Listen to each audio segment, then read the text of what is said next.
Because you all need to be subject to my earworm today. Where did that come from, I wonder? Do you know? Yes, because Sue and I have been watching. It's a very long documentary. Don't let that turn you off. Okay. About the Sparks Brothers. And I love Sue's reaction to it. It's like every 15 minutes, it's like, why have I never heard of these guys before? Yeah. Yeah, that's a pretty, I think that's a common reaction.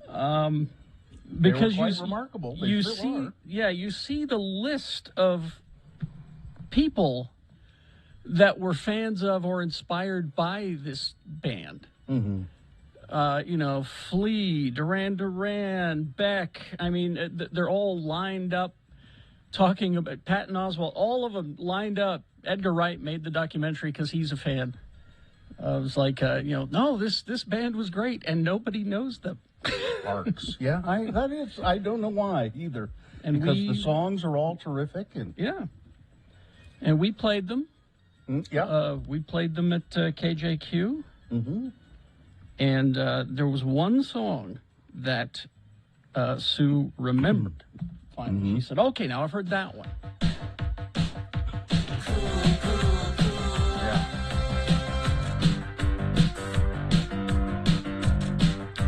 Yeah. The thing about this one, the reason it was probably noticed by American audiences.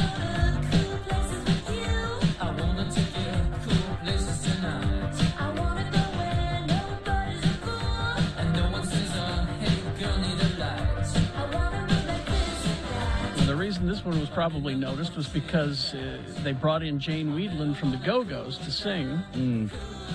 And that's probably why this song got noticed, because of Jane. And she had a brief romance, as she said, with the lead singer of Sparks. It says here that their most successful song, just in terms of charting and so forth, was Amateur Hour. Amateur Hour? Amateur Hour. I've not heard that one. One of the band's most successful and most loved songs, classic Sparks songs released on an album entitled Kimono My House. Yes.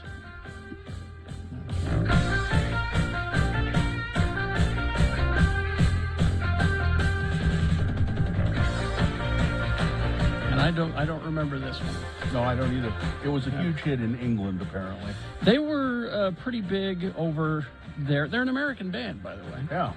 I always thought they were British until... Yeah, we all did. When we were playing them, we thought they were British, but they're an American band. They're from California.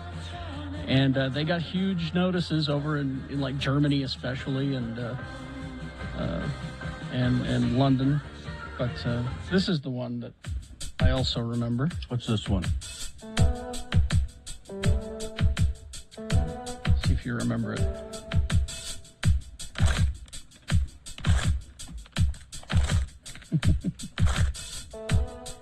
There, let me get into it. This is a bit of a ways. Here we go. Oh, come on now.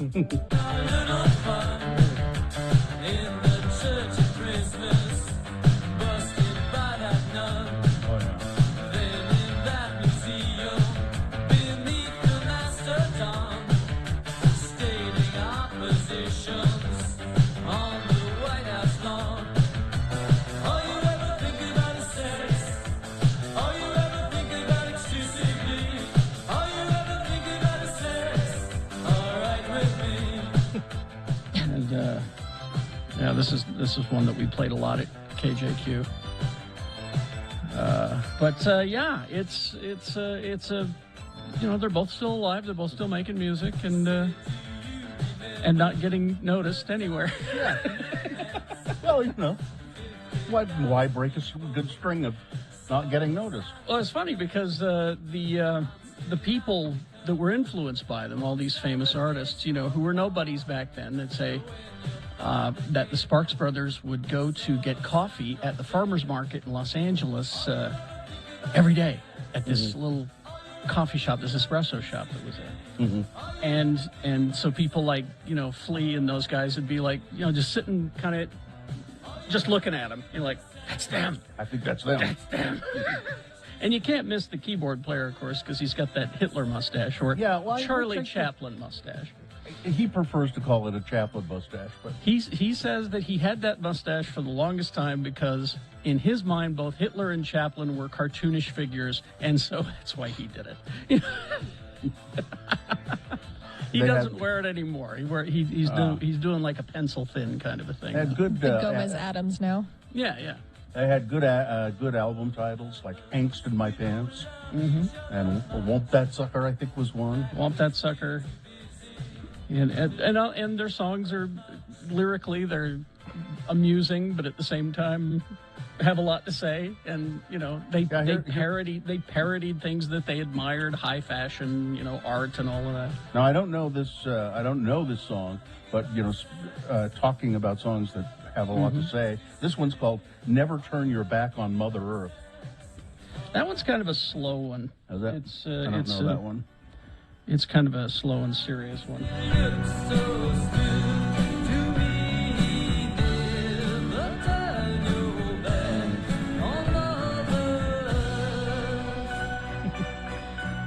Their album covers were always interesting, and this one from this I can't remember the name of this album, but this was my favorite one. It shows the two of them tied up in the back of a boat with gags in their mouths. Obviously, they've been kidnapped and they're being taken out to sea to be dumped into the ocean. Yeah. But just it's a band that you have not heard of that you should have heard of. Oh, that album was called "Number One in Heaven." Number One in Heaven. Yeah, that's one of the songs on there. This song is Number One in Heaven. Yeah, and the song is the number one song in heaven. It's the number one song in heaven. Sparks. It's like a 7.5 minute song, and it's like the first 5 minutes is all instrumental. Oh, man. What are they? I mean, are they doing? Feel free to jump in at any time, Gina. It's okay. Gina's not here. It's Katie. What? Oh, hi. There Hi. Yeah, we need to find me an intro. It shouldn't be too hard. I'll look for shows that have a Katie in the. You've had a couple of drops with them, so Yeah. Katie, beautiful Katie. or we'll just save that and do that. Demetra's wondering. It's on Netflix, and it's just called Sparks Brothers. Yeah, I've What never kind heard of these music guys. are they doing now? What are they? They're just, right now they're doing the documentary tour kind of a thing. They're always making music. They just, I mean, have they done? Do they do movie music now, or they still tried. That's all part of the documentary. Like I said, it's a long documentary. I haven't finished it yet. I still have another half hour. So, I'll look for it. but this is the number one song in heaven. Gabriel plays it. God plays it. Number one song in heaven. Do you like them, Katie? They're interesting. I'll say that. It's not that I dislike them. It's just very weird. I feel like I need to be in like an 80s movie doing like a workout or something. Now, here's a young woman who goes to EDM festivals and loves EDM music, and she says, "I don't know, that's kind of weird."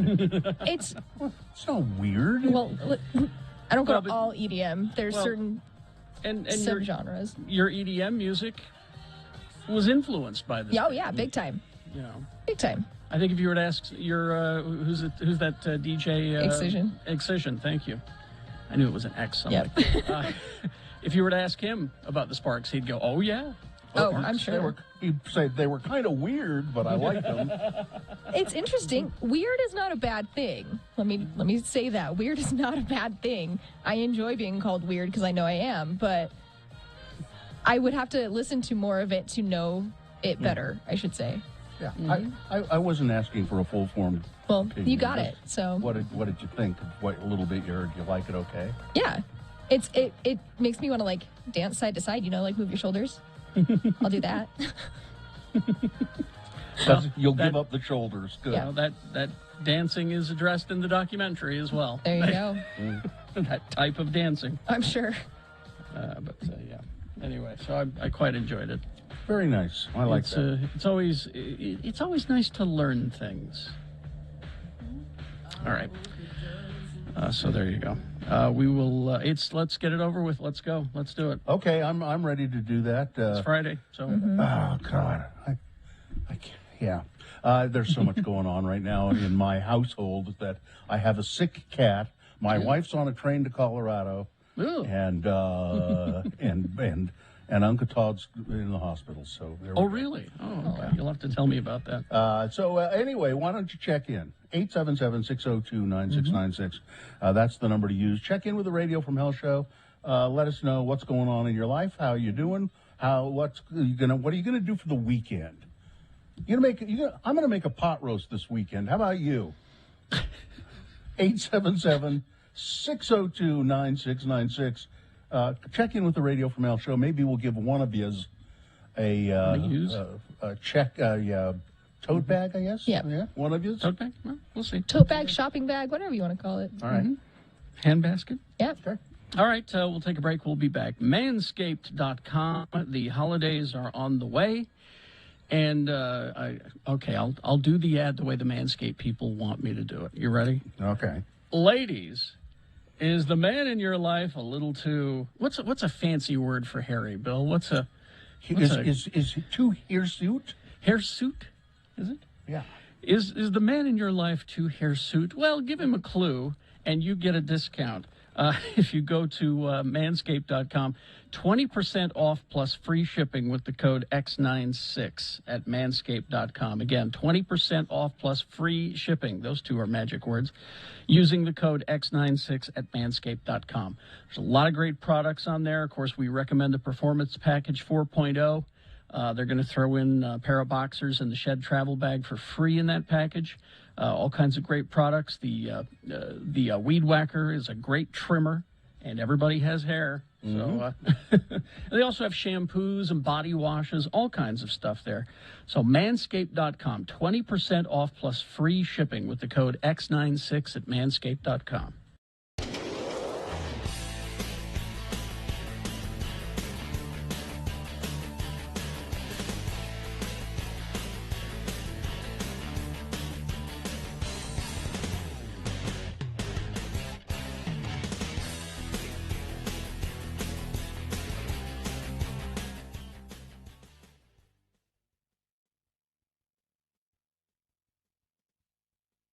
Okay, the shop sells. It's called Celeb. How would you say that with all of those Celebrities. celebrities? Yeah, I drug you guys over here. You were just going to walk on by Celebrities Gallery featuring artwork by John Lennon, Miles Davis, Ronnie Wood, Tony Bennett, David Bowie, Picasso, and others. Picasso's the best rock star of them all. By the way, it's featuring, what does it say? Artwork. It's featuring overpriced prints of artwork by. None of that's real. Well, it's real in the sense that it's. Well, for instance, there are a bunch of John Lennon things in there, which Yoko Ono took the originals and had copies made of the originals, and then put print numbers on them and selling them. Bitch. My point exactly. There was some something for you in there. Well, yeah, there was some artwork by David Bowie in there, and it looked like a which Yoko Ono took and copied and put numbers. But again, it's mass. So it's not cool. But it was David Bowie did a painting of Festus. I swear it was Festus. No. Well, I mean, he was all white and pale and alone. And alone. No, but so what if it's they only make so many of the prints, right? Or it's only cool if you can get the original. It's hard to say. There was a yeah. I mean, it really is hard to say. A lot of them say, it's number 475 out of a run of 1,000. But how many runs of 1,000 did they do? I mean, they may have stopped and then did another run. Yeah, that's how they can say a run of 1,000. I mean, it's okay stuff. I mean, I wouldn't buy it, but I mean, there was a really cool colored pencil John Belushi with in there, his shirt open and his gut hanging out. Shirt open. Yeah, that was a great thing. But it was easily $450. Probably, yeah. And there was one thing in there I really liked. They had Hawaiian shirts. Silk Hawaiian shirts, they were about $70-$80 a shirt. but they're copies of shirts that celebrities have worn. Like there's one that shows a picture of Dustin Hoffman and John Lovitz standing together, and John Lovitz is wearing this Hawaiian shirt with pineapples on it, and you can buy that. You can buy that copy shirt. Of that shirt. Yeah. I want to buy Dustin Hoffman's shirt. I don't want to buy John Lovett's shirt. Either way, they'll both have little black curly hairs inside of them, okay? And then here's the question I had, is that there was a whole bunch of drawings of the Rolling Stones, and right in the middle there was this big one of Don Knotts, and I'm wondering why they decided to put Don Knotts in the middle. That was not Don Knotts. That was Todd of Todd and Aaron. No, it was. Jagger. Oh, is that who it was? Yeah. Oh. Sure look like Don Knotts. Well, the older he gets, the closer they look. I mean 1960s Don Knotts, you know. Really? Yeah. By the way, Uncle Todd, I always thought you looked like Mick Jagger, not Don Knotts. That was the joke he was making. Yeah, Let's make honest. it perfectly clear. Honest.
Okay, 6:22. Let's get this over with. Oh yeah, let's. I'm ready to be done. So, you tell me as soon as you can when it's 10 o'clock. Okay. Okay. All right. Let me know as soon as you can when it's 10 a.m. You bet. Check-ins now 877. Oh, we'll get to that after we officially begin the show. 877-602-9696. You have a sponsor there. I do. Katie. Yep. Brought to you by the University of Utah Health Plans. We provide medical and pharmacy assistance for you that meet you right where you are. 61.0% of full, on its way to being a full moon in just a couple of November 19th, however long that is from now. The moon will rise today at 2:32 p.m. Today being, it is Friday, I know that, and it's the 12th. Okay, 12th day of November in the year of our Lord Jesus Christ, 2021. This is the Radio from Hell show starring the Lords of Morning Radio, Kerry Jackson, Bill Allred, and Gina Barberi, who is not with us. Nope. Gina is in Jacksonville, Florida, and so Katie's going to fill in today. Ew.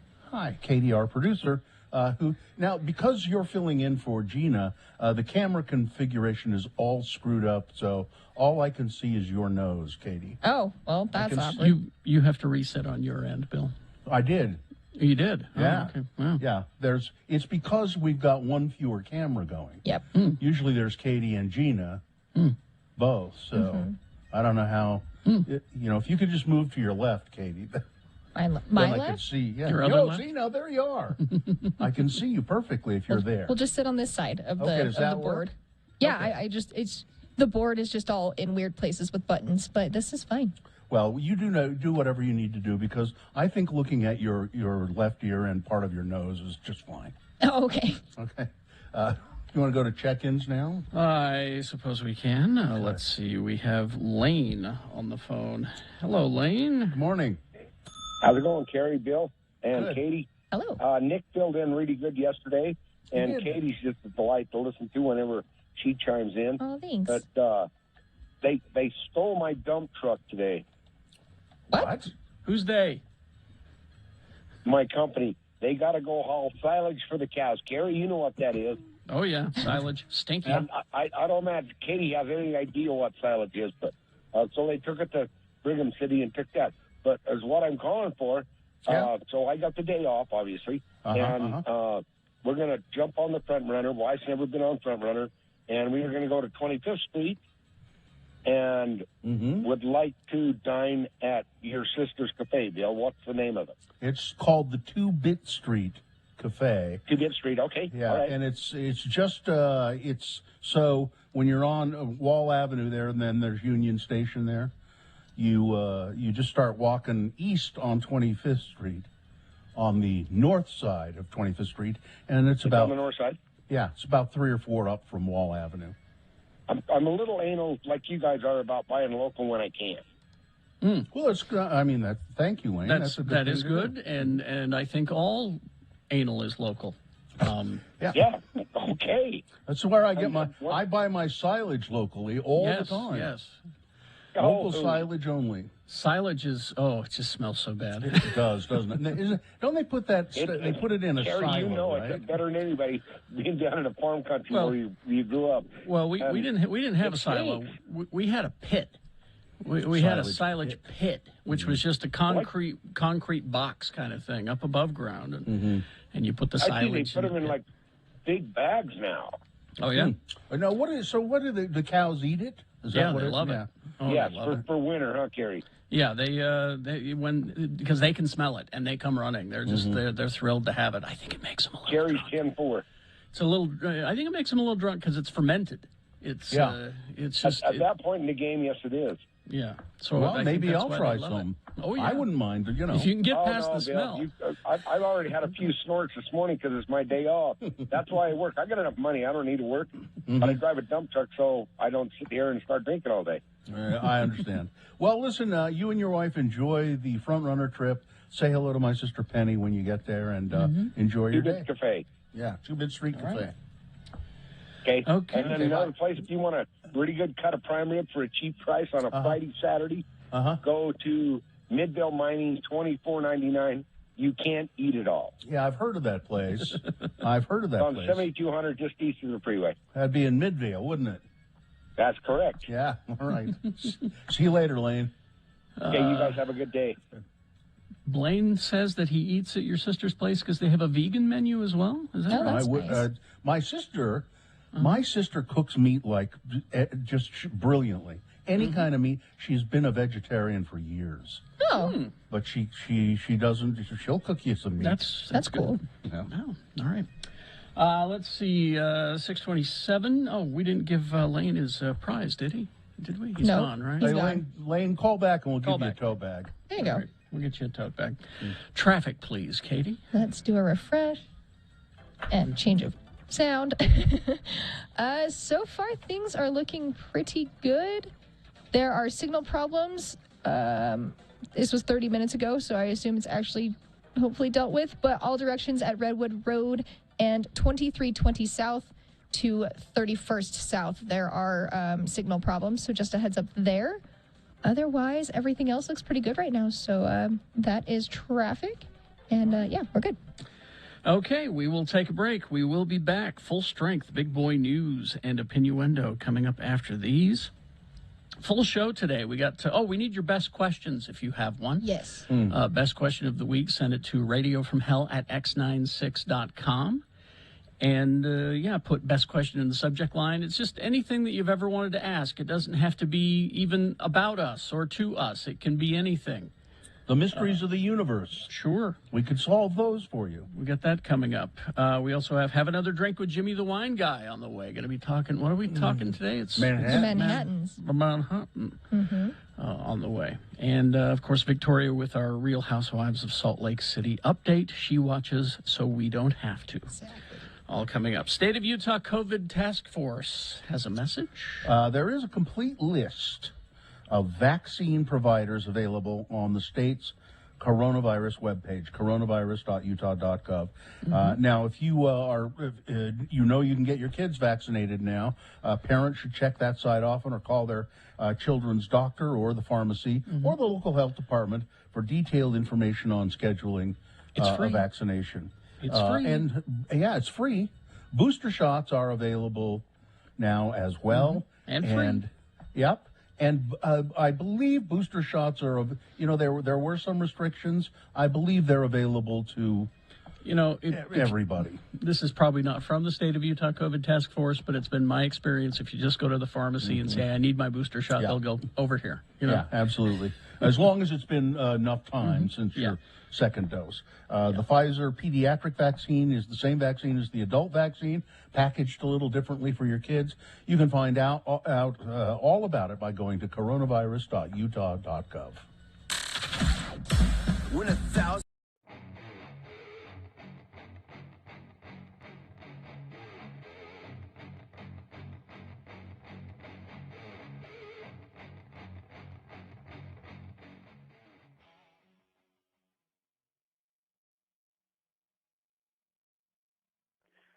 We're broadcasting here from Namche Bazaar in Nepal. We're sitting in my room at the Zomling Guest House and Panoramic View restaurant. I met the owner a few minutes ago and did a little interview with him. Maybe you'll hear some of that coming up on the show at some point.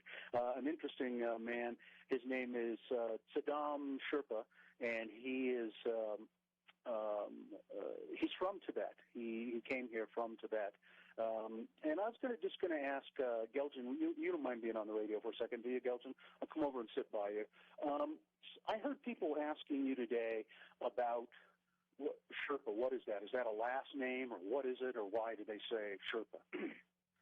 Yeah, Sherpa means the name of our caste. We have different family name. Like, for example, my name is Furgeljan Sherpa, and then my family name is Lama. Yeah, so I really want to make it clear the people who are very confusing about the Sherpa people. The people think the Sherpa is like our name of our profession. So it's wrong. So Sherpa means our caste name. It's a caste name. And what does Sherpa mean? You told me that today. Sherpa means in our language that we are Eastern people. We came, Shar means East, Pa means people, and we came from the east part of Tibet. So that's why. Why did you all come here from Tibet? Yeah, there's a quite confusing. Somebody says there's two things. Somebody says maybe that time there was very big influenza disease, and so the people were very scared, and they come over here to the Nepal. And somebody says there was a war. There's like a civil war, and then there's a people they lose the war, and then they came over here. And but yet we don't know which one is true. And this was hundreds of years ago, right?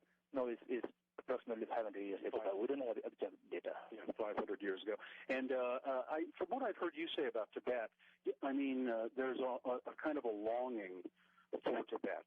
Is that true? If somehow you could go back to Tibet, is there some feeling like that? I'm sorry, I'm really confused about your question. I mean, you hold Tibet with a great deal of reverence. Is that right? Yeah, that's right. Yeah. And Tibet is, of course, really no more. And we'll talk to Geljan later on in the trip too. He's very worried. He thinks the Sherpa people are going to be no more at some point. And so we'll talk about that. But that's it for now. I'm Bill Allred, broadcasting at the Zamling Hotel and Panoramic View Restaurant in Namche Bazaar, Nepal.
All right, 6:36 right now, and it is time for Big Boy News and Opinioendo Full Strength, brought to you by Jiffy Lube's Multi-Care. Get service on brakes, batteries, spark plugs, and more. That's a job for Jiffy. Visit jiffylubutah.com for discount services and locations.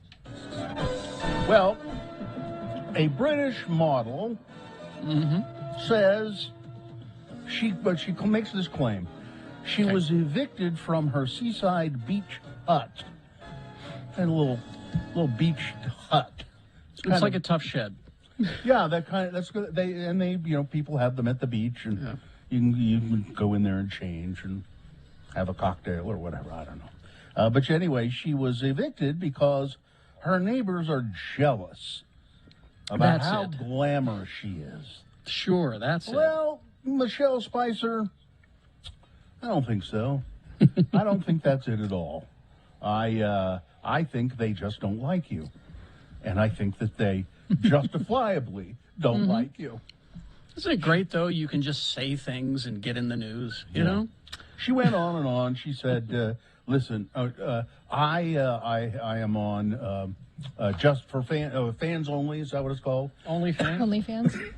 Yeah, OnlyFans. I'm on OnlyFans, and I do so well on there, and everyone's jealous of me. No, they're not. They just don't like you. No, they would rather not have you around to ruin their beach experience." Mm-hmm. Now, here's something that I don't understand, a celebrity thing. Okay. Billie Eilish. Yes. I know her uncle, you know. So she's a big thing. I mean, she's huge. She's huge. And I keep telling you to watch that Netflix concert of hers, Love Letter to Los Angeles. I came around on Billie Eilish. Disney Plus, thank you. I came around as a fan of Billie Eilish because of that show. See, I always liked her, so there. Well, see, that's you were way ahead of me. I mean, we play her songs here, and I've always just liked them. Yeah, but then I saw that, and I went, oh, okay, I get it. So here's what I don't get. She's young and hip, and she's doing all the right hip things, except now she's posted a topless selfie, and it's tastefully done. Yeah. To celebrate her new perfume. I just always associate that kind of thing like old ladies like Elizabeth Taylor. They're the ones who have the perfume. You know, it just doesn't seem like something that a young hip. Don't a lot of people have perfumes? Yeah. I mean, I do. Yeah. My fiance Katie has cologne. Yeah. Well, yeah, but you neither of you are the caliber of Billie Eilish, Katie. I'm sorry. Correct. No, you are right. It just seems to me like that if you were a really young hip artist and somebody came to you and said, "Why don't we do your own perfume?" You'd go, "Oh, that's what." I think a lot of people are doing it. I was going to say a lot of celebrities are doing fragrances and stuff like that now. It's easy money because it's not like you're in the lab mixing the scent, or anything, or coming up with it. It's just here. You like this smell? Let's put your name on it. Here's $1 million. It's easy to do. Yeah, I think I'd say no. I'd say no to the $1 million. It's easy to say when I'm not being offered the $1 million. Yep. Here's one for you, DJ Khaled. He's launching his new business, which is chicken wings. He's selling chicken wings, and there's a new ad for it. And I thought, this is exciting. DJ Khaled on a jet ski delivering chicken wings. And I thought, I want to see that. And he's a big guy, Wouldn't it be funny to see him on a jet ski with a bunch of chicken wings delivering them? It's a ripoff. It's animated. He's not really on a jet. There's an animated DJ Khaled. Here's the thing. The wings are okay. The problem is that the delivery driver has to yell DJ Khaled's name over and over at you as you eat them. Is that what it is? Yeah, he shouts DJ Khaled over and over at you. It's what's the name of the? I don't care what the name of the wing business is, but he's selling chicken, so good for him. Not topless though, like Billie Eilish. Not topless. Thank God. Yeah. The defense has rested its case in the murder trial of Kyle Rittenhouse. They have already? Oh. Yeah, setting the stage for closing arguments in the shootings that left Americans divided over whether he's a patriot. No. Taking a stand against lawlessness or a vigilante. By the way, I believe his defense lawyers come up in the Boner candidates in a little while. The defense and the prosecution asked the judge to hold closing arguments on Monday, and he said he would take it under consideration. Rittenhouse's lawyers completed their side of the case on day 9 of the trial, a day after the 18-year-old Rittenhouse told a jury that he was defending himself from attack and had no choice when he fired his... he had a choice early on to not... First, he had a choice to not illegally purchase an AR-15. I think he had to get his mother to buy it for him or something like that. And then he had another choice, which was to not go to Kenosha, Wisconsin. Another state. That his mom drove him to. His mother drove him to another state. So there were several choices that he could have, but so then he says, well, I had no choice but to defend myself. These people were trying to kill me. They were, oh God, I'm going to go off on this. And both sides. No, he's a thug, he's a vigilante. And his gun wasn't shooting Band-Aids. I mean, he keeps saying he was there to help and that he's looking into being a nurse now. Yeah, right. You were seen shortly after in a bar. You're not old enough to be in a bar. Wearing a T-shirt that says "Free as F," making white power symbols and posing for anybody and smiling and everybody's making these white power symbols. And he was able to be in that bar because Ricky Schroeder bailed him out. Bailed him out. Yeah. He is a little criminal. He is a liar. Vigilante. He is a liar. He is all the bad things. Yeah. Patriot is not one of them. No. And that judge. Oh, Jesus. Don't even get me started on that judge. He's coming up, I think. Oh, good. When one of the speakers first said, Izzy should be here, the crowd's affirmation of yes, she should, turned into misty swirls of breath in Tuesday's cool night air.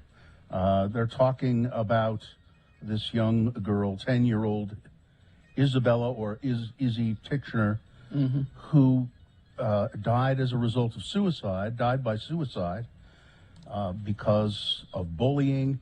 She was a young person of color and a young person with autism. And she was bullied very badly, apparently, and she ended up dying by suicide. There have been a lot of people coming forward now to speak out about this. A lot of the jazz players are getting involved in the effort here to talk about it and to try and make people understand.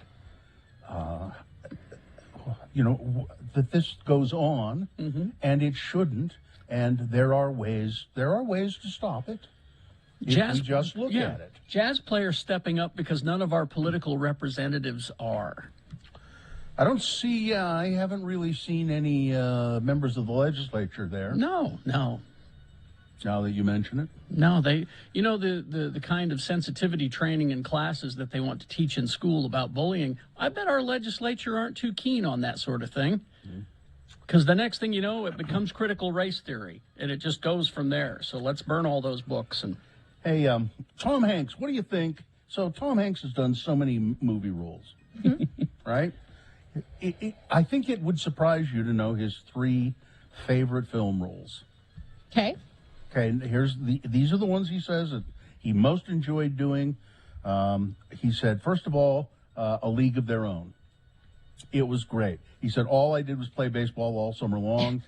I shagged flies. I ate turkey dogs. I took infield practice with Robin Knight and a ton of other people. I played baseball all summer long in Evansville, Indiana, and in Wrigley Field. What's not to love, he said. Sure. Now, he said, number 2, the second movie that he loved, Castaway. He loved doing that movie. And, that is a really, I've forgotten it, but I mean, you think back on it, that's a really entertaining movie. And he's good in it. Oh, yeah. He's great. Yeah. He said it was a bold adventure. I enjoyed doing the adventure part of it. But now the last film of the three he likes best that was magical for him was Cloud Atlas. And I don't even remember. I that haven't one. watched it. Cloud Atlas was, Let me take a look here. I think it was directed by the Wachowskis, I believe. I think you might be right. And it's weird. Came out in Yeah. 2012. Science fiction film written by the Wachowskis, yeah. Based on a novel by David Mitchell. I tried to read the novel. I did not. I was not successful. Let's see. Multiple plots in the film occurring during 6 different eras in time, with the cast members performing multiple roles. That's probably why he liked it. Yeah, he said I liked doing it because it was different and because it was an ensemble of fantastic people who were just trying to do their hardest, their best work on this movie that we knew would have a hard time being successful, but we were all really into it. So, yeah, I don't even remember that movie even being released. I'm looking at the poster and I'm like, I have no memory of this film. So one final story here quickly. We know that Dixie State University will now be Utah Technical, what is it? UTU, Utah Tech University. But I was saying yesterday, it won't be UTI. That's all I know. I was hoping. I was too, but they caught that and changed it. So, Technical Institute. Yep. But I was saying yesterday that I think they're keeping the name of Dixie in some. Well, they are in some fashion. Yeah. A compromise was reached to name the main St. George campus of the university the Dixie campus. You're kidding. Yeah, so it's Utah Technical University, but when you say, well, yeah, I go to UTU, well, where do you go? Well, I'm on the Dixie campus. That's the main campus in St. George. It's not going to stop the questions that everybody else is asking. Yeah. Well, if you get out into the job world, you don't have to really mention that. You can just say, I went to UTU. So this keeps the racist. Oh, excuse me, the traditionalists happy. Well, it says it was a bridge to some healing for the community. The school will also be charged with creating a heritage committee to preserve the legacy of that name. No, that's the point. So haul out all those photos of students in blackface from the yearbooks. Bring those out. Bring out the rebel mascot. Bring on the Confederate flag. Preserve the heritage. The good old days. Yeah. Jesus. All right, that's it. All right. Sports, weather, traffic. Sports. The Ottawa Senators, who is a hockey team, if you didn't know, they added 3 more people to their COVID-19 list. That makes 9 people in total of their players on this list. And their coach came out and said, all you can do is try and protect yourself as much as possible. Wear a mask, try and distance yourself, and stay inside and in certain circles. So they have 9 players that are sitting on the bench right now that can't play. In soccer news, because I watch soccer and love them, the Barcelona striker Sergio Aguero is considering early retirement because of his heart ailment, and it's gotten really complicated. He has a cardiac arrhythmia, and it's been really bad and really risky for him to play. Weather brought to you by Want an Electric Bike? Check out Salt Lake e-bikes fall clearance sale now through November 14th. Save big on cruisers, mountain bikes, road bikes, and more. Located at 7th East and 1035 South across from Liberty Park, or click saltlakeebikes.com. We've got a high of 59 today. It's going to be 59 to 60s over the weekend, and we might get some rain on Tuesday. Otherwise, we're going to sit with cloudy skies, and that's about it. Then traffic. Pressing buttons over here. Refresh really quick.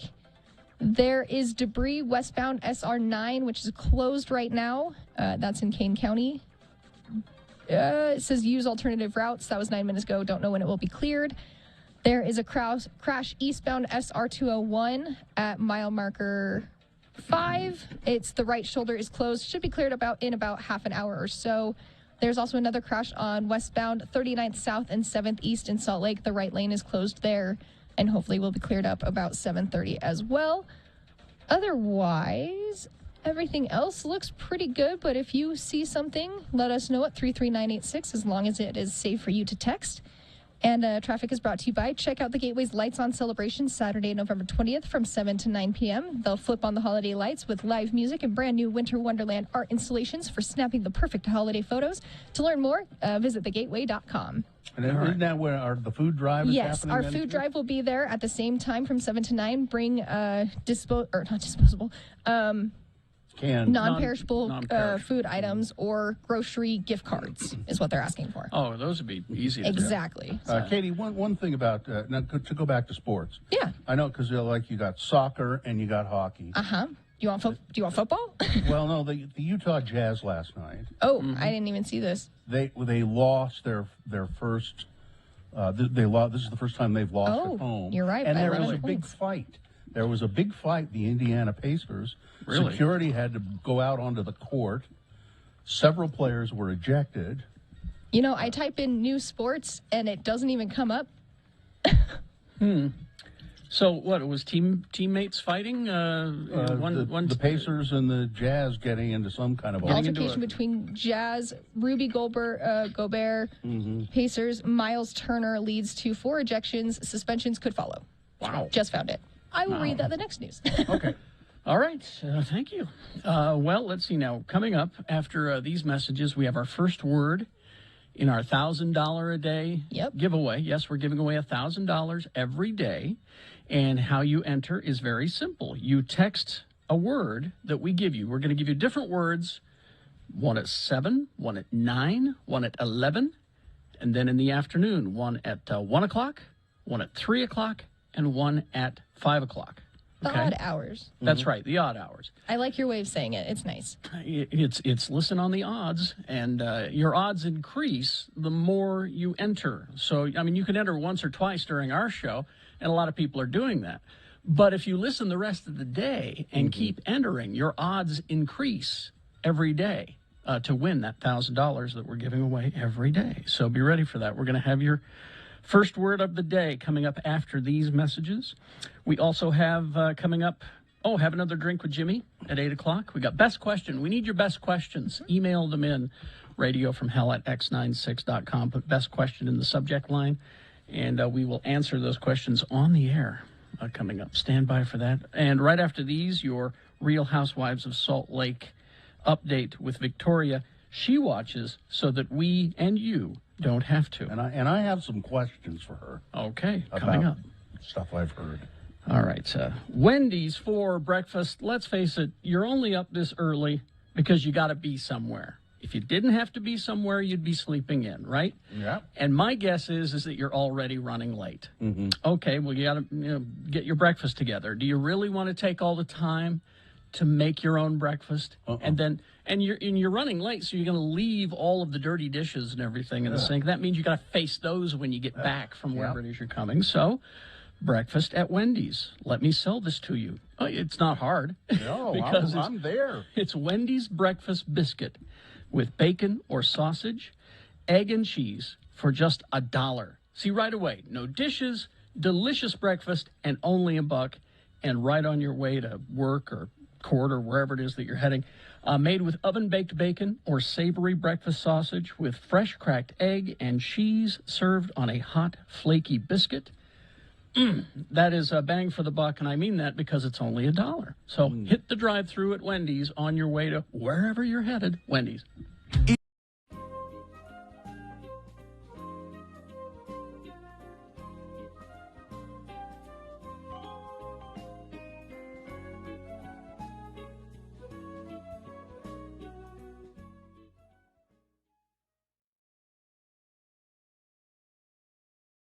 Did you have some emails of interest? I have an wanted to- email of interest here. I think it's of great interest. It says it's an email of interest right in the subject line. Now, see, that's the problem that I have with it, is that the writer has determined it's of interest, and we are the ones who determine if it is of interest. I looked through. I think it is. Okay.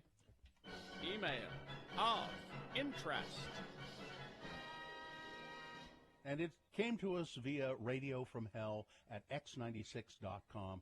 Anyone can send us an email of interest. There's another one here. It's not so interesting, but this one, an email of interest. It says, Dear, good morning, lords and ladies. Given these silly times, I've taken it upon myself to take Bill's advice of turning to the Great British Baking Show for solace, and I can't recommend it more. I also couldn't help but find correlations of my unknowing best friends, Radio from Hell, with the show, Great British Baking Show. So there are correlations. First one, number one, Bill. Bill equals Paul Hollywood. Not much of a surprise there, but all candidates are clearly over the moon with the guy. You see why it's an email of interest, of course. Any hint of approval, especially the Paul Hollywood handshake, is very reminiscent of Bill's Once Upon a Time. I'll give you a hearty handshake, a firm handshake. Bring candidates and viewers alike to tears. We all just want Bill to accept us, and it's a high bar. Number two, Gina equals Prue. Now, Prue is the lovely older woman who's Paul Hollywood's co-host and baker. Judge. Okay. Yeah. Prue, obviously, she urges the candidates on, encourages them to reach their highest potential, but will still question certain missteps. She smooths out Paul's rough edges when she feels that the candidate is upset and just makes everything okay. Gina makes everything feel okay, but is not hesitant to step in when something isn't right. Just like That's Prue. nice. And number three, Carrie, equals Noel. He keeps everything moving. He cuts in at exactly the right time and keeps everyone's morale up. He's clearly an improv pro and lets no innuendo be unaddressed. Carrie is an absolute genius, it says here. I've been listening to Radio from Hell addictively since 1998, and I cannot imagine life without you guys. Oh, Love, Tawny. Nice. that's nice. Email of interest. Thank you, Tawny. All right.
Yes, it is the time again to, win 1K a day cash bribe on X96. We give a keyword out at the odd hours.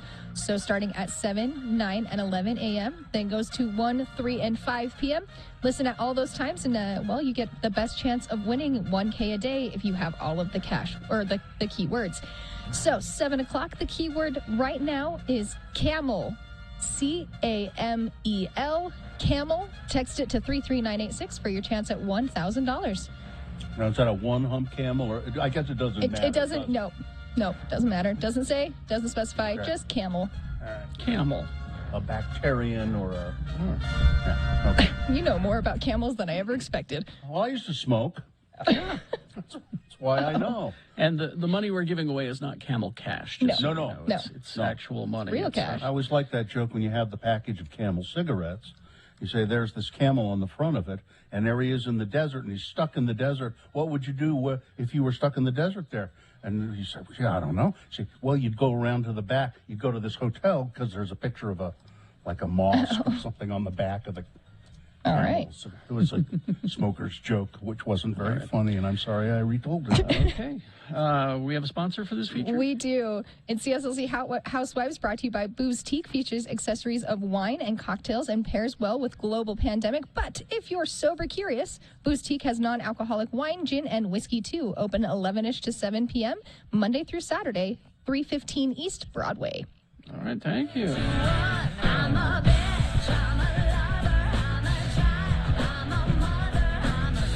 Well, it's the Real Housewives of Salt Lake City, and our friend Victoria, who is in Reno, Nevada, the biggest little city in the world.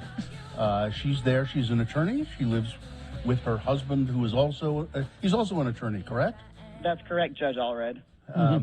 And they love Real Housewives of Salt Lake and the whole franchise, and they watch this so that we don't have to. I didn't see that Katie sent. Did you send out? I didn't get one either. No. Let me do that now. I meant to hit send and it didn't send. There it goes.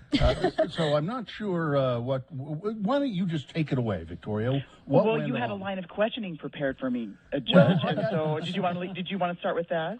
I had a couple of questions. Okay. But you go ahead, and then my questions will come up, I'm sure. Okay, there's a lot, and so I'm gonna just focus on a couple of things. We'll see how much time we have. So this was actually this was a supersized episode. So it was 90 minutes with commercials. It's episode 9. It's called I Was Driving Carpool. Most importantly, of course, is our restaurant watch. And so Heather and her niece and her daughter went to Veneto, and they had a 7-course tasting menu with wine pairings. That is my weakness. I love a tasting menu with wine pairings. So I can't wait to go there. The server sabers the Prosecco, so those of you who drink wine knows what that is. That was pretty cool. And then the women go to a cooking class at the Park City Culinary Institute. Oh, yeah. Yeah. So for those of you that don't watch Housewives but can relate to being a member of the Mormon Church and having your own faith crisis, I really would recommend tuning into this episode, and just you can go to the 11-minute mark. And Heather is the housewife who was very much in the church, married in the temple, married for 20 years, and she is no longer a part of the church. And so she has a lunch or a meal with her niece, and they're talking about their faith crisis. And I think it's the things a lot of people would relate to. But the most entertaining part is the way she explains the degrees of heaven, of Mormon heaven. Oh, no. And it's hilarious. And so remember, for those of us that know, it's celestial, telestial, and outer darkness. Yeah. So the way she describes it, of course, the celestial is where all, like, those who are devout go to. And then she describes terrestrial as the place where those who can't quite make it but are trying really hard. So she identifies Lisa Barlow would go to terrestrial heaven. Okay.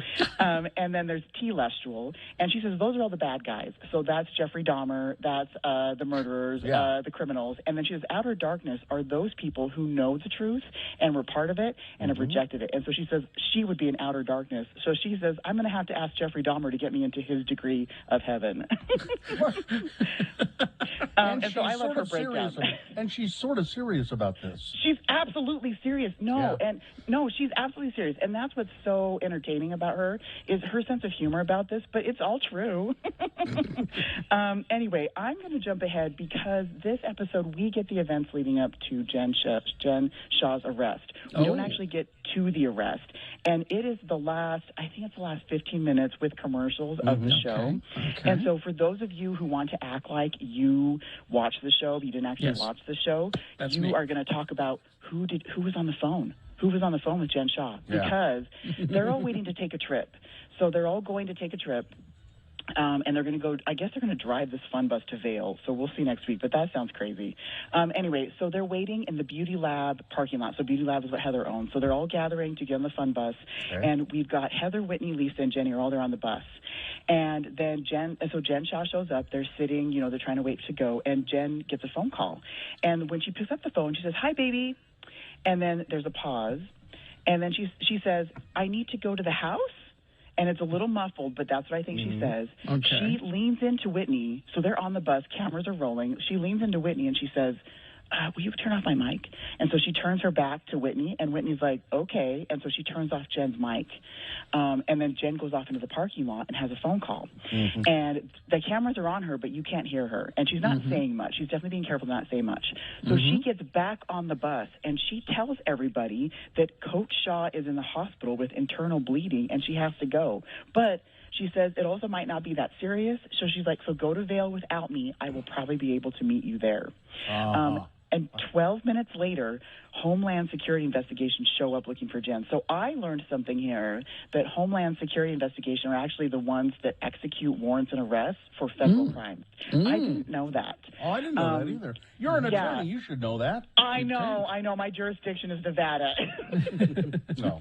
And so I know, but actually both me and my husband were like, what is Homeland Security doing there?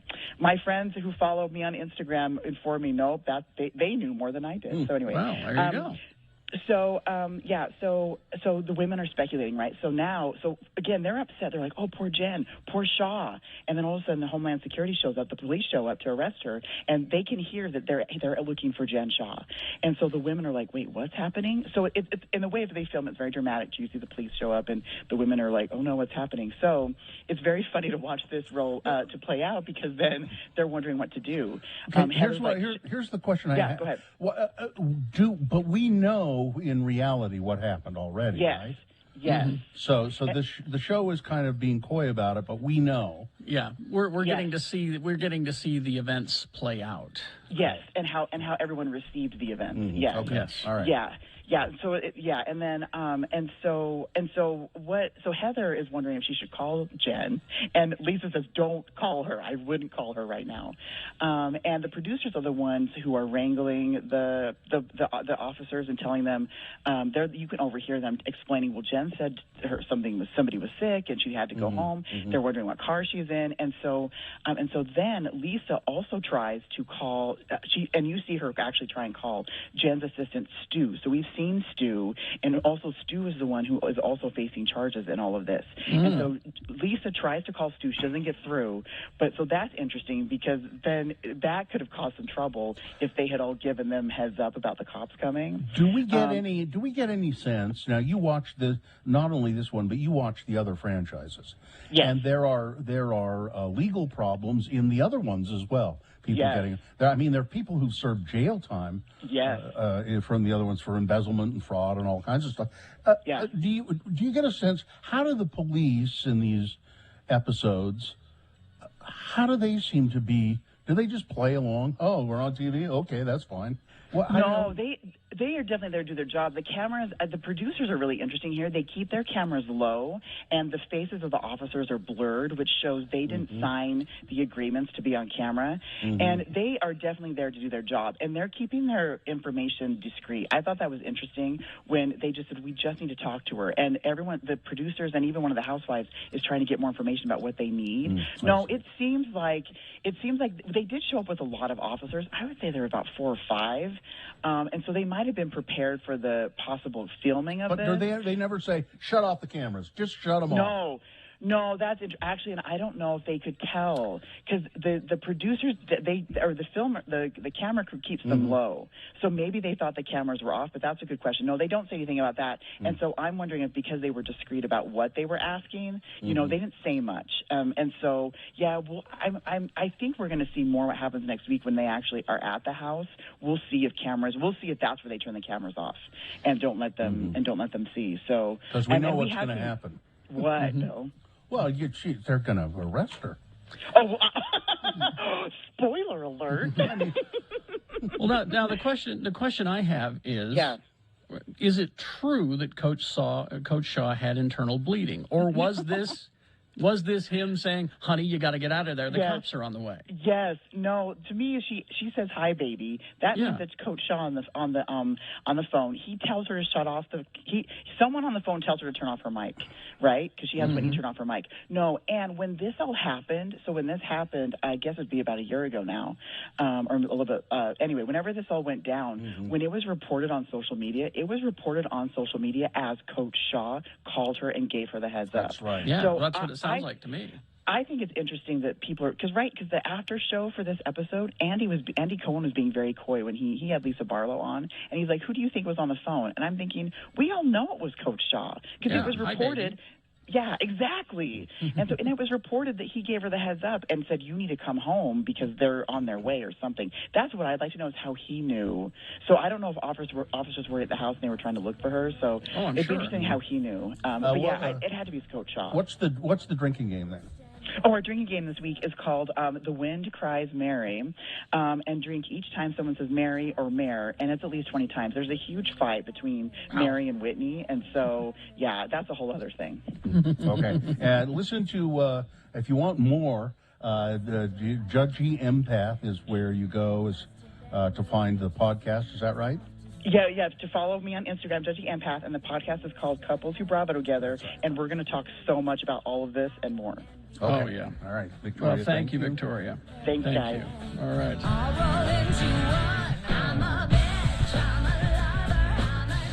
Traffic, please, Katie. Traffic. A little refresher here. All right. There's still debris on westbound SR9, which is closed right now.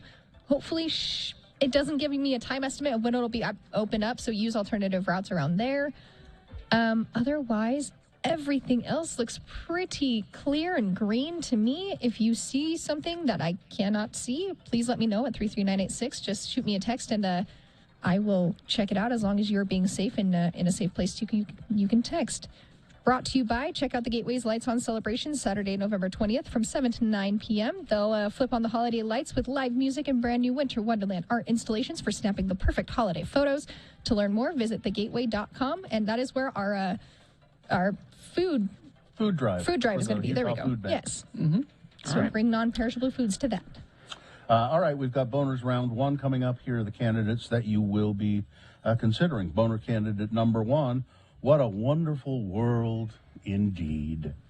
Boner candidate number 2, I wouldn't be able to prove that sexy has no expiration date. I would not be able to prove that. And boner candidate number 3, a joke about Asian food is always appropriate. Okay, that's coming up. Stand by for that. Boners Round 1 and Big Boy News coming up after these. Advantage U Medicare.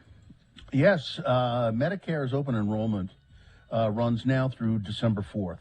Advantage U is a PPO with a Medicare contract. Enrollment in Advantage U depends on contract renewal. Advantage U is available for Medicare beneficiaries in Davis, Salt Lake, Tooele, Utah, and Weber counties. And you should check them out. Go to Advantage U, the letter U, Medicare.com.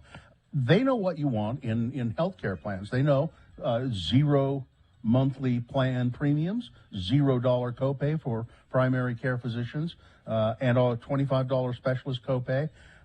That's what you're looking for, and Advantage U can tell you how to find it. They have dental, vision, hearing benefits, plus an over-the-counter allowance and fitness coverage as well. Go to AdvantageUMedicare.com for more.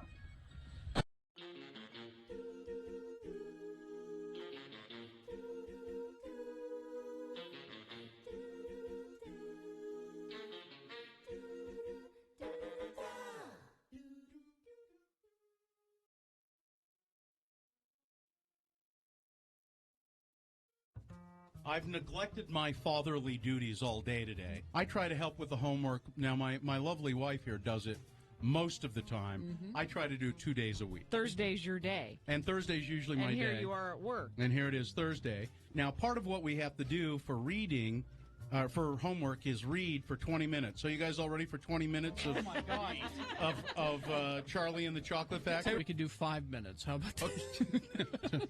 He's on chapter 4. He's on chapter 4? But he was concerned that maybe we should start at chapter 1 so that everybody would... I'd be lost if you started well, in the middle. Oh, come on. We all know. Augustus Gloop, man. We all know. We haven't gotten to Augustus Gloop yet. Oh, where have you gotten So what are we to? going to do? We're going to start with chapter 1? Well, we'll start with chapter 4. Start with chapter 4. Don't worry about us. We'll catch up. We'll catch up. If we have any questions, we'll stop Dad. And okay. Yeah. All right. Gina might need a little bit of explanation. Yeah, I could probably do that. Right? I've never read it. Gina's kind of slow. Yeah. Okay. All right. So go ahead, little Bill. It's so hard to call him that because that's why really... that's his name. Yeah. Go ahead. Start. You can start right now. Go ahead. Okay. The next evening, Grandpa Joe went on with his story. You see, Charlie, he said, not so very long ago, there used to be thousands of people working in Mr. Willy Wonka's factory. And one day, all of a sudden, Mr. Wonka had to ask every single one of them to leave, to go home and to never come back. Wow. But why? Asked Charlie. Because of spies. Because of outsourcing. Spies. Oh. Spies. Spies? Yes, all the other chocolate makers, you see, had been grown jealous of the wonderful candies that Mr. Wonka was making. They started sending spies in to steal the secret recipes. Bastards. Jobs. You editorialize? Swearing! Oh, God. No swearing, Dad. I'm sorry. I apologize. People want to hear you read, I think. What? They want to hear you read. Yeah, I was going to say, Bill, when Festus and I read, he reads a little, and then I read a little. Yeah. And... All right, you want me to read a little bit of this? Go ahead, read a little bit, sure. Then something astonishing happened. One day, early in the morning, thin columns of white smoke were seen to be coming out of the tops of the tall chimneys of the factory. People in the town stopped and stared. What's going on? They cried. Someone's lit the furnaces. Mr. Wonka must be opening up again. They ran to the gates, expecting to see them open wide. It was a request, sweetheart. I'm sorry. People wanted to hear Bill read. I don't know. Oh, it's homework. Oh, it's all homework. right. We well, better okay. get back Yeah, to we that. better Okay, get to it. all right. Get back to reading. All right. Get back to the sweatshop. Get sewing those shoes. We'll get back to reading. What? Carrie needs some new Nikes. You kids get to work.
$7:21 right now, and it is time for round one of your boner voting. 3 news stories. These will be examples of bad, stupid, or funny human behavior. And you'll decide with your vote of these 3 candidates which one is the worst, which one should go forward to boner fight and get a chance to become boner of the day. A chance, because round 2 coming up at 8:20. We do this again with 3 more candidates. We'll get another one there. We'll take a winner of each round and put them both against each other, and you'll decide boner of the day at 9:20 this morning. That's when boner fight happens. And then after that, Dave the Flower Guy will come in here and tell us who boner of the week is. All right. So let's get this round 1 going. Send one of these forward. 2 candidates now, a third after the news. Once we've heard all 3, then we'll vote, and one of you lucky random boner voters will receive the Can't Buy It, Gotta Win It Radio from Hell boner t-shirt. All right. Boner candidate number 1 is What a Wonderful World Indeed. TikToker's story about a bizarre date experience has gone viral for its sheer ridiculousness and audacity. User well, it doesn't matter. It's a young woman. She had a story about her date disappearing from the table for about 20 minutes, only for her to go out to outside of the restaurant and to find him sitting completely naked in his car. And the story has horrified and thrilled the public. Now, okay, so they go on a date. Mm-hmm. He disappears? Am I understanding this correctly? Here's what she says. Okay, go ahead. When my Tinder date, so they're sitting at dinner, when my Tinder date left for 20 minutes while waiting for a table, I don't think they'd even gotten the table yet. They were just waiting for the table, claiming that he had left his wallet in the car. And I thought, I think I've been stood up because it's been 20 minutes and he hasn't come back. But actually, he was out in his car completely naked, she said. She said, I thought, what the F? And on top of that, What a Wonderful World was playing on the radio. The song by Louis Armstrong, or whoever did it originally. She said, after 15 minutes of waiting, she decided to go try to find him, and what she found was him in his car, completely naked, and apparently ready for action. And I looked in and I saw him, and I said, he's butt-ass naked. And he's there just by himself having fun, and he rolled down the window and said, do you want to have a threesome? My goodness, okay. Ashley said no, and left soon thereafter. I would hope so. Boner candidate number 1. What a wonderful world indeed. I'll say. Here's boner candidate number 2. You know, a joke about Asian food, it's always appropriate, isn't it? Oh, yeah. Like in this instance, the judge presiding over the homicide trial of Kyle Rittenhouse confused people after making a strange kind of off-color joke in the courtroom on Thursday.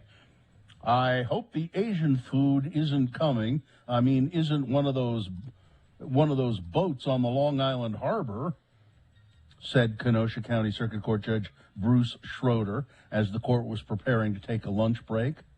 Schroeder, who is the longest-serving active judge in Wisconsin's trial courts, appeared to be referring to the supply chain backlogs caused by congestion problems in California ports. But his comments were considered offensive and perceived as anti-Asian by some, as placing blame on the Asian people for the big scale, the shipping problems. I hope the Asian food isn't coming. It isn't one of those boats from the Long Beach Harbor. So this is his political commentary about the shipping delays. I don't know what he's trying to do. Or is he there. just racist? I'm leaning toward the racist part because I've seen him reacting on camera during this whole trial in an extraordinarily white supremacist fashion. So this is the guy who says that we can't refer to the people who were shot as victims. Mm-hmm. Is that what he said? Isn't that what he said? Yeah, he said that because that would hurt the defense. So he's not made a lot of good decisions, and this was certainly one of the worst. But he's just making comments like this. He's run unopposed for years. Yeah. The theory is that he won't run unopposed this time. Boner candidate number 1. A joke about Asian food is always appropriate, isn't it? Coming up in a moment, boner candidate number 3. Oh, you know what? I made a mistake. What? That was supposed to be number 3. Oh, did you swap them? I swapped them accidentally. Producer's booth, swap them on the website, please. Yeah. So what we've got here is, the first one is What a Wonderful World Indeed, the TikTok date. Second one is a joke about Asian food is always appropriate. Yeah. Coming up, the third one will be, I would be unable to prove that sexy has no expiration date. Okay. So swap those two in the producer's booth, if you would, on the website. They're on it right now. Okay, so that when we get to voting, it's correct online. Yes. Okay, we got candidate number 3 for round 1 coming up after this. Big Boy News and Opinioendo brought to you by... Step into $400 with the University Credit Union in 3 steps. Step into the nearest University Credit Union branch or go to ucreditu.com today to see how you qualify. Christopher Walken is the star of a new series called The Outlaws. And he did what many art fans consider a sacrilegious act of vandalism. He painted over an original Banksy. You're not supposed to do that. A spokesperson for the BBC, the series on BBC, confirmed that the 78-year-old actor, his act of destruction, they said, yes, he did, in fact, paint over a Banksy. We can confirm that the artwork at the end of The Outlaws was an original Banksy, and that Christopher Walken did indeed paint over that artwork during the filming of the scene, ultimately destroying it. Well, of course, there's a caveat here. They had the permission of Banksy to do it. Okay. As a matter of fact, Banksy loved the idea. Doesn't surprise me, actually. Banksy has some odd ideas. Yeah.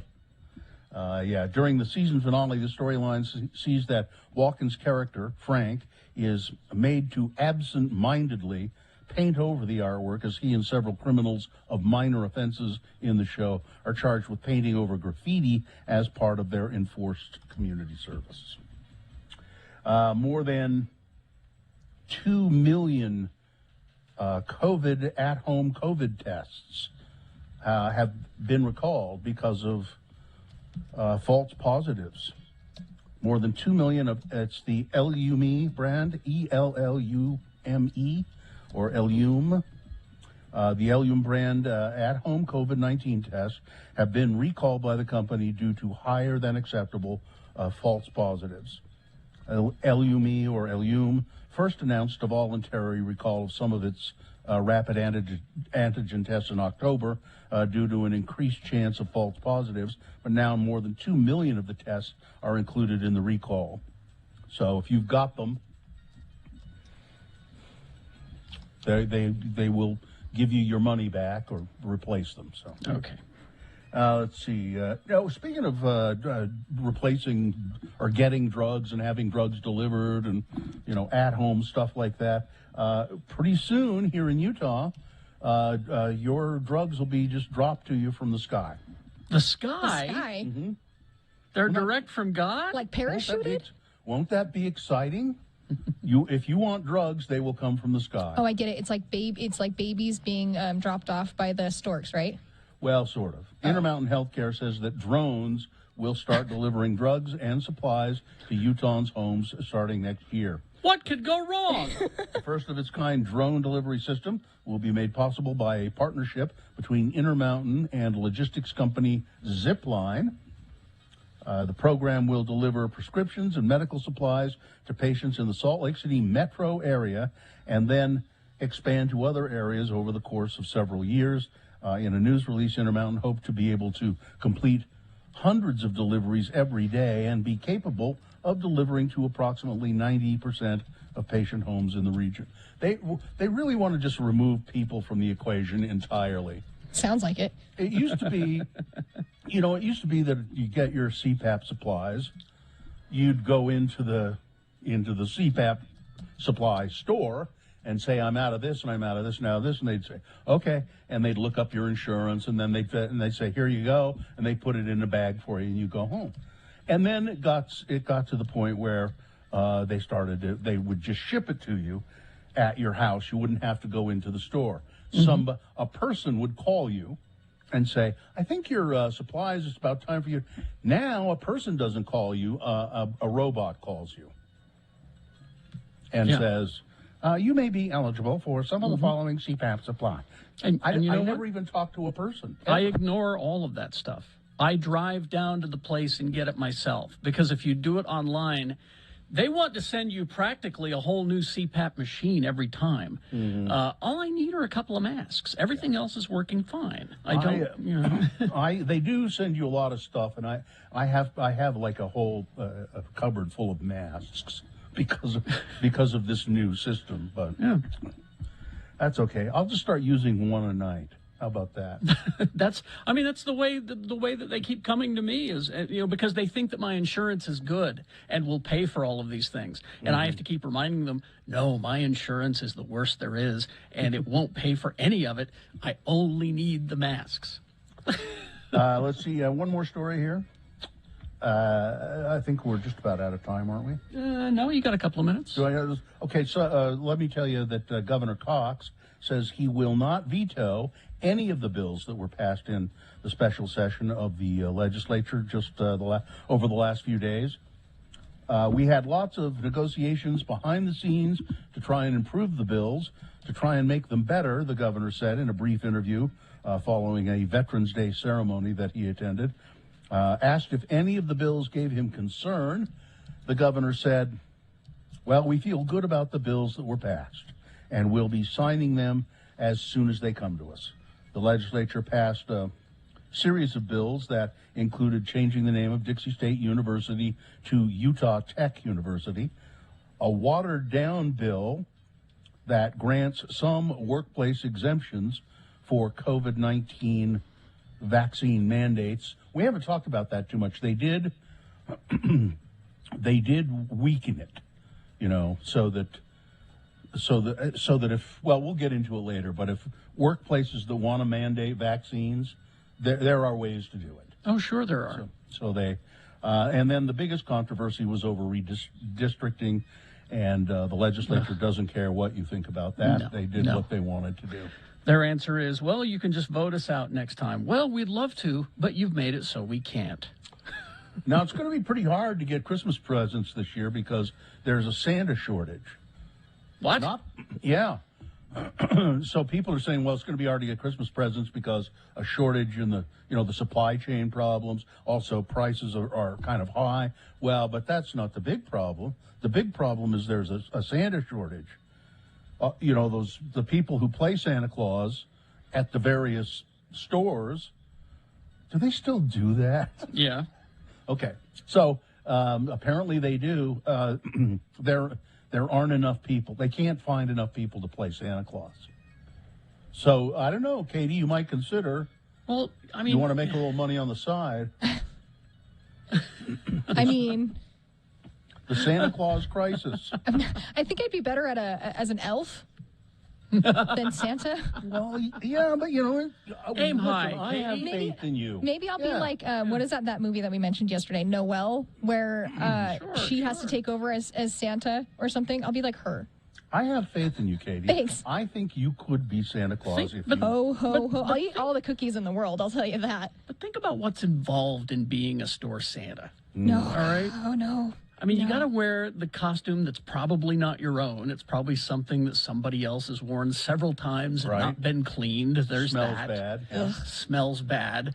You've got to deal with not only these kids, but their parents. And let's face it, the past few years, parents are worse. The a-hole gene has just exploded in the human race around here. Big time. And so you got to deal with them. And they're all breathing their COVID on you. And you don't know who's been vaccinated, who's, Yeah, I'm that betting sounds like a terrible idea. To go back to the suit, the Santa Claus suit, I'm betting that a Santa Claus suit smells like cigarettes and vomit. Close. I bet it's cigarettes and vomit. I know because of my first job in radio. I was working at a radio station in Spanish Fork. My boss came to me and said, we'd like you to dress up as Santa and go to the hospital and visit sick people. You'll be the KHQ Santa. Yay! And I said, Steve, you're just having me do this because I'm the chunky person on this, in the group. Mm-hmm. And he said, well, I just think it would be good for the station and good for you. And he handed me the suit, and it smelled like BO. And I said, no, I'm not wearing this. And he said, okay, you're fired. And I said, really? Yeah, okay. That was my first job. Really? Fired because you wouldn't be Santa. Because I wouldn't be Santa. Well, I think that kind of set the tone for your career, didn't it? Mm-hmm, mm-hmm. All right. That's it. I've never looked back. Nope. Why would you? No regrets. All right. No that's all the end of the news there. All right. Weather, traffic. Weather, let's do a little refresh just to make sure nothing's changed. We're sitting at a high of 59 today, low of 41. Very minimal, more than likely less chance of precipitation. We do have mostly sunny skies today compared to tomorrow, but throughout the entire weekend, it's going to be partially cloudy to mostly cloudy, and then maybe some rain on Tuesday. And that is brought to you by, are you searching for Pokemon? Locally owned Haster Games has the best selection of Pokemon, Dungeons, Dragons, Magic, and more. Shop online at HasterGames.com or visit our store at 6831 South State Street. Curbside service is available. All right, here's boner candidate number 3. I would be unable to prove that sexy has no expiration date. The boner candidate here is this headline. Okay. There's a picture of Paulina Porizkova. She's a beautiful woman. She's been a model for years. I think she's in her mid to late 50s now. There's a picture of her, recent picture of her posing in a bikini. Mm-hmm. I'm fine with that. That's okay. She looked great. I saw the picture. But the caption for the picture is, Paulina Porizkova proves that sexy has no expiration date in her bikini. So you're angry at the headline? I hate that. I hate that headline. And I also have to point out that I would be unable to prove that sexy has no expiration date. All right. My sexy my date is gone, long gone over. Clearly, the boners are just your political agenda. Exactly. By evidence of this third one, you're just trying to forward a political agenda and narrative. Clearly. I know. I know. All right. Let's review the first two and vote. So, boner candidate number 1 is What a Wonderful World Indeed. A woman who, she went on a Tinder date. He disappears for a second.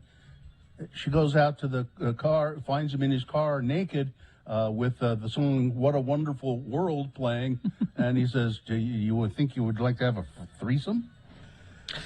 That's number 1. Boner candidate number 2. A joke about Asian food is always appropriate, isn't it? The judge in the Kyle Rittenhouse case apparently thinks so. This Kyle Rittenhouse on trial for murder in Kenosha, Wisconsin. But the judge is taking a moment to make a joke about Asian food and lunch. And boner candidate number 3, I would be unable to prove that sexy has no expiration date. Okay, here we go. This is round 1 of your boner voting. You've got to decide of these 3 candidates, which one is the worst, which one deserves to go forward to boner fight and possibly become boner of the day. Winning here does not make it boner of the day. No. God, you haven't listened in a long time, have you? This is round 1. We got round 2 coming up at 8:20 with 3 more candidates. We get another winner there. Then we take both winners and put them against each other, 1 and 2. And at 9:20, that's when you'll vote for Boner of the Day. See, we get a better quality boner this way, all right? So let's send one of these forward from this, round 1. 1, 2, or 3. Remember your candidate number, the one that you think should win. Put that single digit in the message of a text and then text it to 33986. Okay. Or you can call the producer's booth in Salt Lake at 877-602-9696. Use your voice. Or go online, x96.com. Once the page loads, refresh your browser because we made changes to the boner voting. That way you'll get the newest version of the correct candidates for November 12, 2021. It just says boner voting on it. So go. You have until the end of these messages. Let's do it. It's round 1.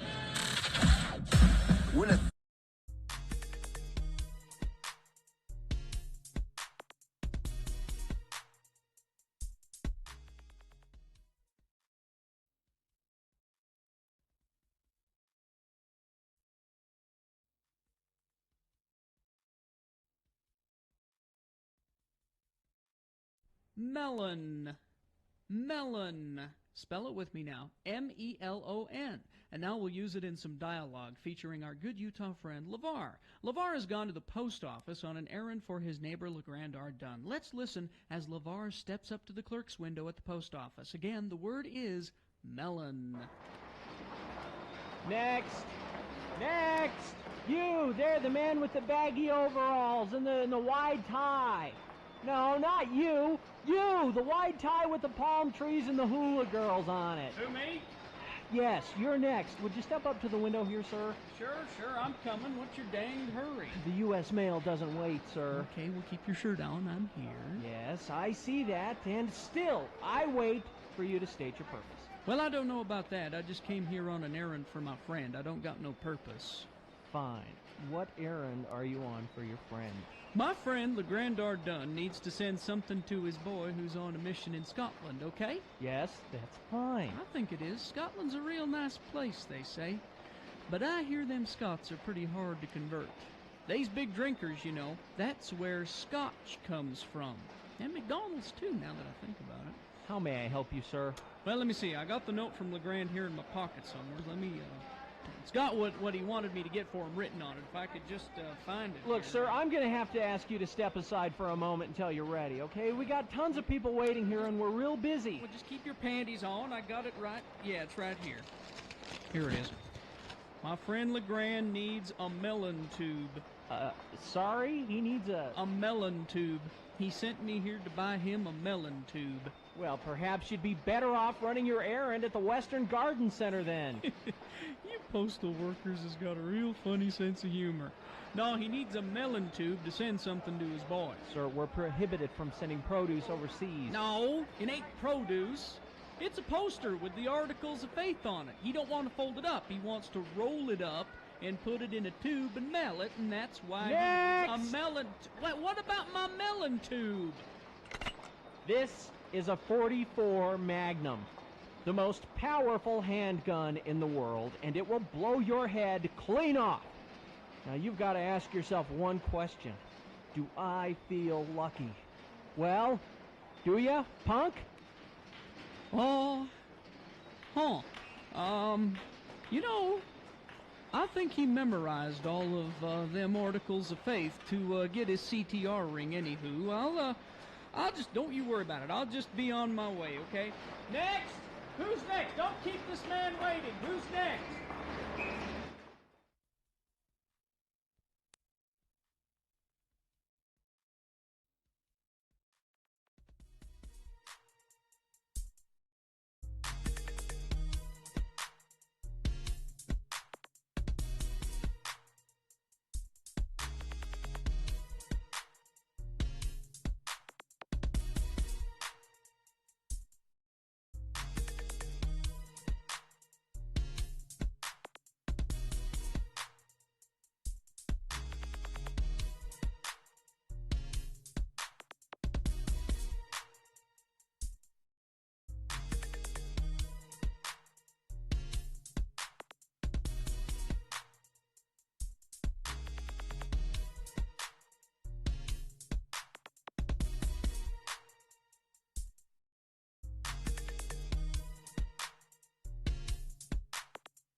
All right. Let's see. It's 7:49. We got Have Another Drink with Jimmy the Wine Guy coming up.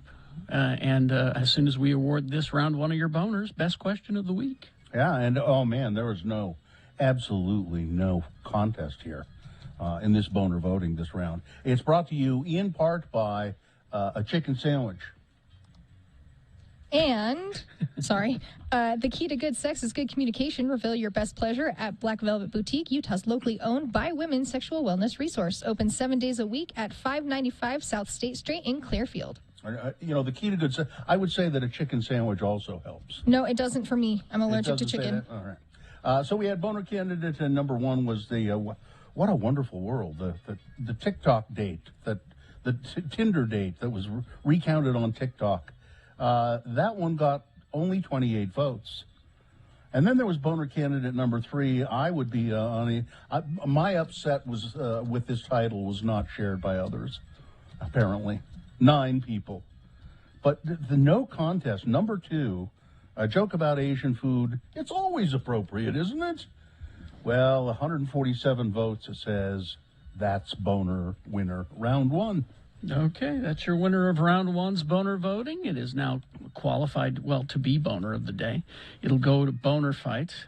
It'll wait now for the winner of round 2. Round 2 happens at 8:20. We'll do this again with 3 more candidates. Get another winner there. And then we'll take both winners, put them against each other. You will decide who boner of the day is with Boner Fight at 9:20. Is this a sponsored feature? Nope, let's just get into it. We will as soon as I get the theme music ready. There we go. All right. Well, it's the best question of the week, or sometimes the best questions of the week. Mm-hmm. And in this case, we've got 3 or 4 questions that need to be addressed. You can, by the way, send your questions to radiofromhell@x96.com. Yep. All right. First question. Who was your celebrity crush in high school? Celebrity crush. Probably. Probably that guy who was the star of BJ and the Bear. What was his name? BJ. I mean the actor. I can't remember. Greg Evigan. Greg Evigan. How could you forget your celebrity crush? Might be him. Okay. I think who did I think was really hot in high school? When I was in high school, though, I was so horny. It was like nearly any celebrity. So the Charlie's Angels. Oh yeah. I liked Kate Jackson a lot. Really? Oh, I was Jacqueline Smith. I was Jacqueline Smith all the way. I like Kate Jackson. No, like I said, it was nearly anybody from Princess Leia to Sigourney Weaver to. That's true. I was so horny. Any hot-looking, celebrity, I immediately fell in love with. And mine stayed the same since he was like 10, 11. Huh? Rupert Grint.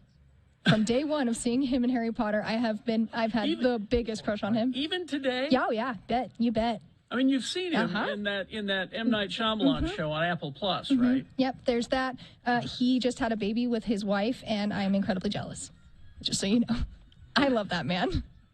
Okay. All righty.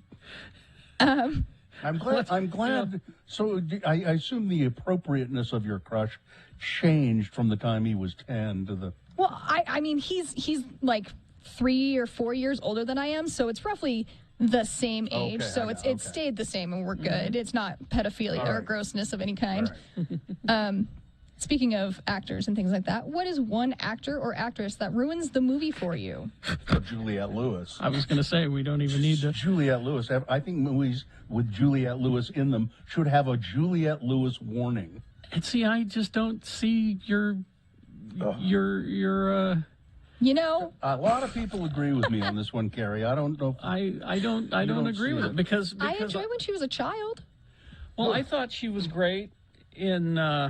From Dusk Till Dawn? No, it was a remake of the movie with the. God damn it, De Niro. was doing the Point Cape Fear. Cape Fear, I 1991. thought she was great in that. You know, and she was also good in that crime movie that she was in. I love you, Mickey. I love you, man. The Natural Born Killers. Natural Born Killers. I thought she was good in that too. She'll take a piece of scenery and literally chew it while she's. Now, see, Atropos is trying to help me out with the answer Nick Cage. And yeah, for the most part, Nicolas Cage will do that. For the most part. But like in Kick-Ass, I thought he was great. Yeah, he's good. Because he's just doing an Adam West impression. And if you saw the Pig movie, he was really good in that Pig movie. I mean, he occasionally will remind... I mean, he's in some of my favorite movies. I mean, Raising Arizona, he was great. Adaptation, he was good in. You know, so he'll surprise you. He'll do these crappy, awful movies with his stupid black-dyed hair. And then he'll do good movies, you know? Everybody may disagree with mine, but I cannot stand Sylvester Stallone. I can't stand him. Well, now see, that's a special category, and I was going to bring that up. There are some people who, like Stallone, will take me out of a movie because I'll be sitting there and I'll go, oh, here's Stallone. He's showing up to be Stallone. So he kind of slightly ruined Guardians of the Galaxy Volume 2 for me. But the other one that does it for me, and I don't have to worry about it anymore, is Stan Lee cameos in Marvel films. Yeah, that was really dumb. I mean, it's fun that they do it and all that, but in my head, I'm pulled out of the movie. Yeah, sure. It was sweet of them to do it. It's exactly However, sweet of them, but now my mind is racing about how did they logistically do this, and you know, and so I lose it with the. Yeah. I mean, don't get me wrong; he's a hero of mine, but it takes me out every time. Well, another part of this question is also, what is your favorite black and white movie? Mine would be House on Haunted Hill with Vincent Price, just so everybody knows. Favorite black? That is a pretty good movie. Yeah. Well, Isn't that big pit of acid at the end? Yeah. Yep, where she gets pushed in by the skeleton that he is controlling. Spoilers. You know, they had a skeleton that would come out over the audience. Yeah, those were some of the. Yeah, oh yeah. I did go listen to my podcast, Horror Cats and Witch Hats. It's one of our first episodes. Let's see, black and white. Well, I mean, the instinct is, and people say it's cliche, but I know it's cliche, but it's the truth. Citizen Kane is one of the greatest movies ever made, and it's black and white. But It's a Wonderful Life is beautiful. It's a Wonderful Life is good, but if I'm picking my favorite, it would be Psycho. Oh, that's a good one. Yeah. That's fair. All right. Yeah, you know, there are lots of good, really great black and white movies. Oh, yeah. I have a collection of 100. Oh, Young Frankenstein. Let's not forget that. Yeah. All right, there you go. That's your best question. Thank you for playing. Traffic, please. Small little refresher. Looks like there is a crash northbound I-15 at mile marker 328, which is 200 north in Davis County. The right lane is closed. That'll take about a half an hour to clean up or so. There's another crash on the off-ramp of southbound I-15 at milepost 260, which is 4th South in Springville. And the right shoulder is closed there as well. Hopefully that one will be cleared up in the next 15 minutes or so. Everything else that I am seeing on the map looks pretty green and good and clear, so that is traffic for you. All right, we got Have Another Drink with Jimmy the Wine Guy coming up. We're talking about Manhattans on the way, so stand by for that. And Round 2 of Your Boners also coming up. All of that on the way. RanLife.com. You know, Ran Life, their 20th anniversary, and they would like you to offer you something that they have previously only offered to returning Ran Life customers, and that is you can be a Ran Life customer for life. That offer, so what that gets you is discounts, closing. You can take away money from your closing costs, all kinds of things. Now, this is for X96 listeners only. Ran Life customer for life. So if you're thinking about getting a new mortgage and go to Ran Life, or you're going to refinance your current mortgage, go to ranlife.com/X96. That's where you'll find the information about being a Ran Life customer for life. I was just talking to Greg, who's one of the owners of Rand Life the other day. And Rand Life, they really, really do want to help the local economy. They're a local mortgage company. So go to randlife.com/X96 for more.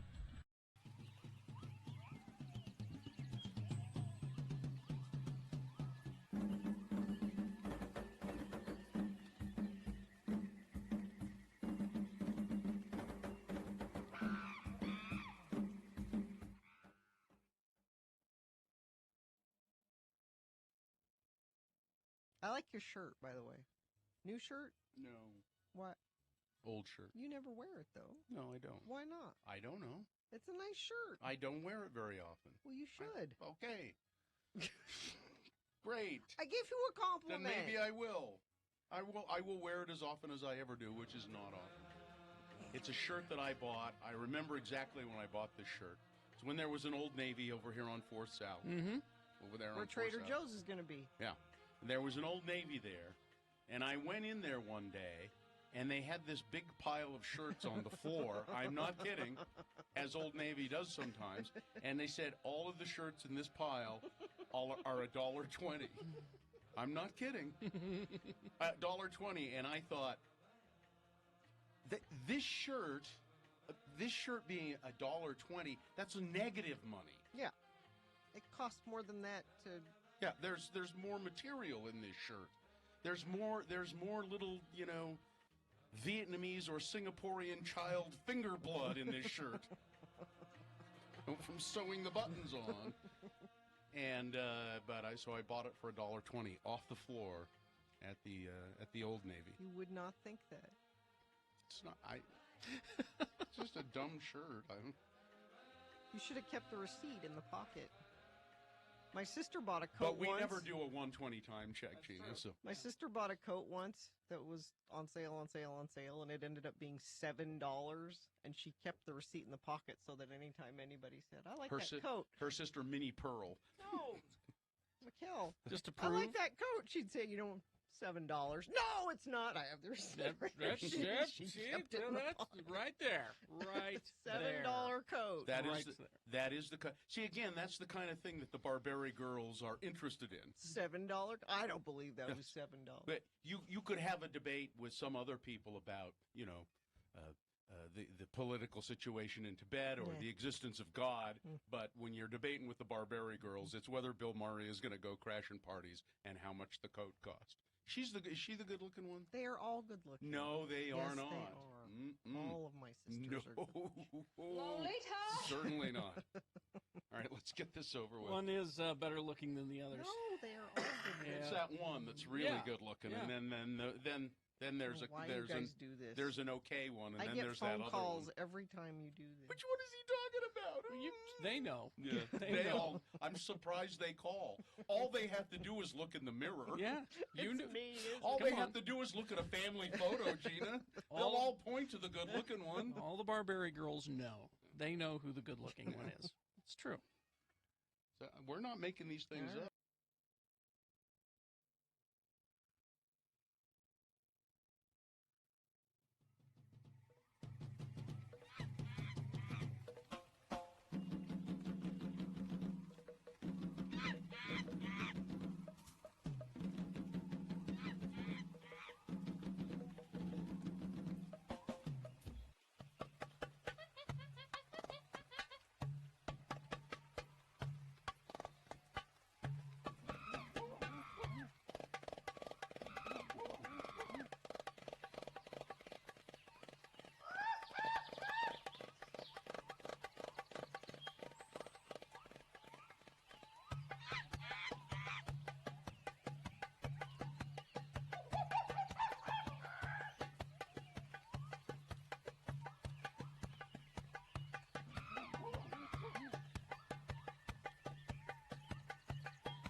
Okay, it's 8:05, and we've got. Is this a sponsored feature? Yes, It is. It is brought to you by the Manhattan Cocktail because it's delicious and.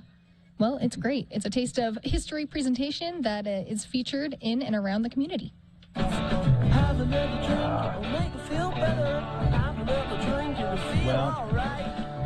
I'm not sure, but I think it was Jimmy Santangelo himself who first introduced me to the Manhattan Cocktail.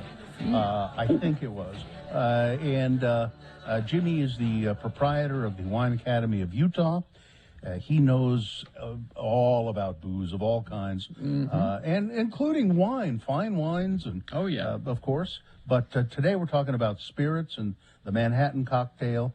And I think I said to Jimmy, I like bourbon a lot, but that's all. I just drink bourbon. Well, you got to try a cocktail, Bill. And then suggested an old fashioned and a Manhattan. And I really just glommed onto that Manhattan. Oh. They are delicious. Good morning, everyone. Hi, Jimmy.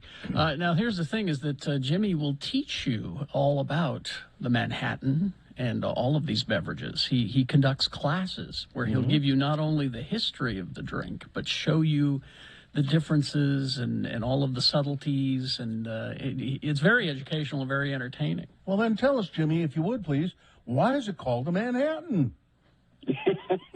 Well, this cocktail has a lot of fact and fiction surrounding the start of it. And it was started on the Isle of Manhattan in New York City. And the story goes that the cocktail first established or appeared in print in 1862 in the Bartender's Guide by the famed bartender named Jerry Thomas. And Jerry Thomas was known for the Blue Blazer cocktail, where he would take 2 copper mugs, one filled with a spirituous liqueur, put it on fire, it would flame, and he would transfer back and forth between the 2 copper mugs, creating this arc of blue flame called the Blue Blazer. And he was the hit of the town in Manhattan, as well as even in San Francisco. He would go back and forth. But he published this book, and that's the first appearance of the Manhattan cocktail was in 1862. And it's a mixture of rye, sweet vermouth, and a dash of bitters. It's a stir-down drink, and you strain it into maybe over an ice cube or up in a martini glass, and garnish with a brandy cherry, and you're good to go. Now, I usually have my Manhattan really quite cold. I shake it and have it quite cold. But you delivered a Manhattan in a little jar last night, and I poured it into a cocktail glass. You got to stop drinking things people set off on your porch in a jar. Hey, look, there's some liquid in a jar on my porch. Give it to me. And I drank it without. It was just slightly chilled because of the air. It was kind of a little cold, and it was great. It was just a great cocktail. Now, what's in this one, Jimmy? So this one, way that you can make a Manhattan cocktail, it's called a 2-to-1 ratio. And what's in this one, I'm using the local spirit, High West Double Rye, the High West Double Rye Classic. And I used then Carpano and Pica Formula Sweet Italian Vermouth. That formula was created in 1756 and has been unchanged since then. So it's highly likely that would have been one of the original vermouths in this cocktail in the 1800s. And then in print in 1862, Angostura bitters. You know those bitters that you can buy at the grocery store that's probably clanking around your butter drawer in the fridge? That's what we use. So it's a 2-to-1 ratio. So 2 ounces or 4 ounces to 2 ounces, whatever the ratio you want to make it in. So it's 2 ounces of the rye, 1 ounce of the vermouth, dash of the bitters, good healthy dash, and put it in a mixing glass. Then add your ice, stir so it's slightly chilled, strain into a glass, and garnish with a brandy cherry, and you're good to go. Now, so you should. I shake them, but you say you really shouldn't shake them. So the rule of thumb between shaking or stirring a cocktail is if the components, all the ingredients, if they all have alcohol in them, you stir them down. If they have a juice or a sweet, if the moment they have simple syrup, something that's non-alcoholic, then you shake them to really combine and emulsify, get those ingredients all mixed together. So that's the rule of thumb. Now, with a Manhattan, you don't. If you were to shake it, you're going to get some bubbles in there, and it's going to get like the little glass shards. Yeah. You just need to stir them down. It's still going to be chilled. It's still going to be slightly diluted, but you don't need to. I'm going to go do that right now. Oh no, I guess I better wait. So now the cherry, people use maraschino cherries, but I think it was Ivy at Bouztique said to me one time, "Well, you know what you really need is this Luxardo cherry," and I said, "Oh, okay." Now they're not cheap. No, were they but they're $25 a bottle or something like that? I don't know. How much are they, Ivy? How much are Luxardo cherries? But man, are they good! Is that they are. one you recommend? The small jar. They're like $22.50 a jar, but you get a 16-ounce jar or whatever, and those cherries really go a long way. The syrup in them adds to the drink as well. They are different than the cherries that you're referring to. Those the fluorescent red cherries that usually appear on the top of a banana split. Try not to use those. And the Luxardos are good. And some handcrafted bars do. They're a brandy cherry because the cherries used to be aged in a jar, like a mason jar filled with brandy. You're deep hitting the cherry, and but these Luxardo cherries, you can just hit the ground running with those. But you're saying you could do your own fairly easily, buy a bunch of cherries and put them. That'd be an interesting experiment. That'd be a project, wouldn't it? Yeah, make yourself. I think I'd rather just buy them from Ivy and then grab my spoon. Grab a spoon and just eat them like cereal. They're good on ice cream too. I'll tell you. Oh that. yeah, they're the best. So the Manhattan, I would advise that really it's either I'll have a gin martini or a Manhattan. Those are my two mixed drinks. I don't think I ever drink I almost never drink anything else anymore. So. No, and I couldn't agree more. We're doing a lot of educational cocktail series, whether it's at Beehive Distilling or in-home wine events or educational events for corporate groups. And when you mentioned the gin martini, we've been featuring the Gibson, with the little pickled onion, the pearl onion. We're showing how you can make the martini in various ways, the Vesper cocktail. But the Manhattan cocktail is fun because this event and this educational presentation will take you through. It's about 90 minutes. We take you through the evolution of the Manhattan cocktail and make you 3 different stir-down versions along the way. And in the words of my wife, she says you need 3 strong drinks to listen to me yammer on for 90 minutes. But, Jimmy, now, do you know the story behind why the Gibson Martini is called the Gibson Martini? There's a few stories. Tell me what your version is. The one I know, he was an ambassador of some sort, and he would always have these cocktail parties for various high-level political delegates and things, and he didn't want to get drunk.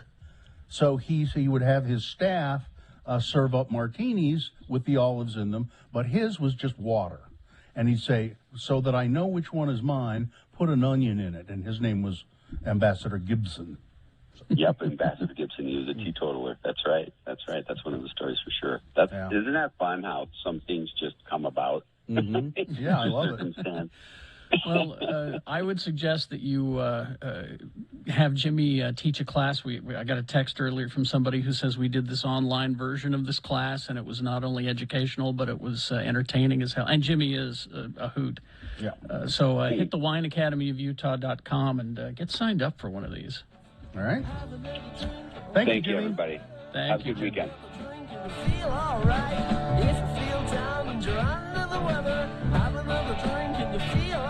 Traffic, please, Katie. Just doing a refresher.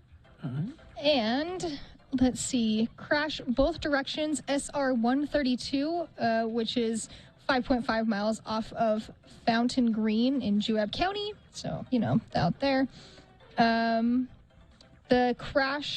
There's a crash northbound I-15 at I believe it's Pleasant Grove Boulevard, which is mile marker 275. The right shoulder is closed, so that should be cleared up in about an hour or so.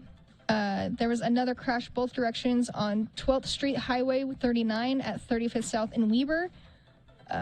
Hopefully that will be cleared up at close to the end of the hour. Otherwise, that's all I see here. Everything else looks pretty good and clear, so we're good. We are Thank good. you. Boners round 2 coming up? Yep, here we go. We've got number 1, which is, well, we were tired and we wanted a ride down the mountain. Boner candidate number 2, we don't want any more black pastors here. And boner candidate number 3, I'm a veteran, and this is my way of celebrating Veterans Day. All right, Boners round 2, Big Boy News, all coming up after these, X96.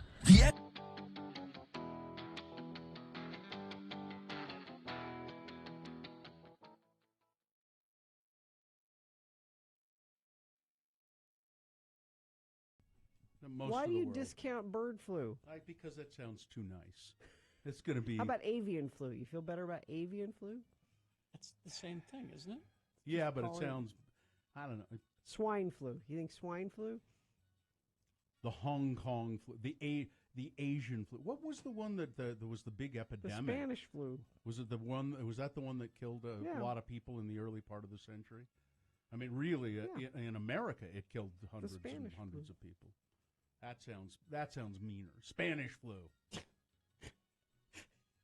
Don't you laugh at the? You're gonna remember we have a storage room in our house full of toilet paper just in case.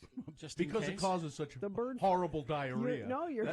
You're gonna run out of stuff and you're gonna come knocking on my door. I need toilet paper. Is that the first thing you grab when you loot the store? when you loot the store, not you run to the bottled toilet water, paper? not medicine. Yeah. Because you don't think about toilet Help! paper. Yeah. I've got coffee filters. I don't need. I've got coffee filters. Yeah, you don't need toilet paper if you've got plenty of coffee filters. That'll stop up your pipes. Don't put coffee filters. Well, I'm in not there. flushing them. Well, I think isn't all. Won't the sewage plants shut down? Yeah. Because Why would plumbing stop? well, It's because not there won't flush. be anybody to operate the plumbing the sewage Only plants for a time. It'll work for a time. for a time, but you know, pretty soon, a post-apocalyptic world, you know, plumbing goes too. You know, I don't know, when the power's out, my toilet works. I don't know. You're It's not an electric toilet. It will work for a while. I took a class on surviving the Did they zombie talk about apocalypse. They toilets? talked about this. What did they say? Your toilets will be okay for a while, but then the sewage treatment plant stops treating sewage because there's nobody there. Yeah. It'll back up. Then it'll back up, and it'll be eventually. You'll be able to go for a while. Things get ugly. You watch The Walking Dead. That's why They never really address where they go to the bathroom. They don't. Do you know what they don't address? Periods. Oh. Well, No, they have have they because when addressed they've been periods? stealing when they were stealing stuff from a store Did they? when they were say give- looting. Yeah. See, I'm good because I had the hysterectomy, so that is one thing I don't have to So you're worry Is about. that why you had So it? you're ahead. You're My ahead. doctor said you don't need this. I'm like, no, in the apocalypse, I don't want to deal with having a period, so take it out.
All right. Let's see. It's 8:22, so let's get to round 2 of your boner voting. Here we go. This presenting to you 3 news stories.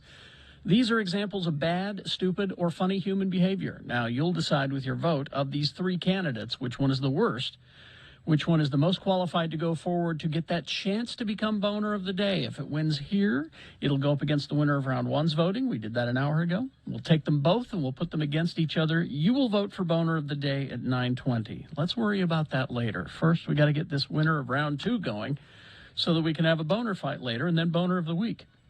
So here we go, round 2. Presenting 2 candidates now, a third after the news. Once you've heard all 3, you'll vote. One of you lucky random boner voters will receive. You're going to get that awesome tote bag, or what else do we call it? The Radio from Hell tote bag or handbag, or I call it a hand basket. Hand basket. Yeah. You get that cool thing. Here's boner candidate number 1. Well, we were tired, and we wanted to ride down the mountain.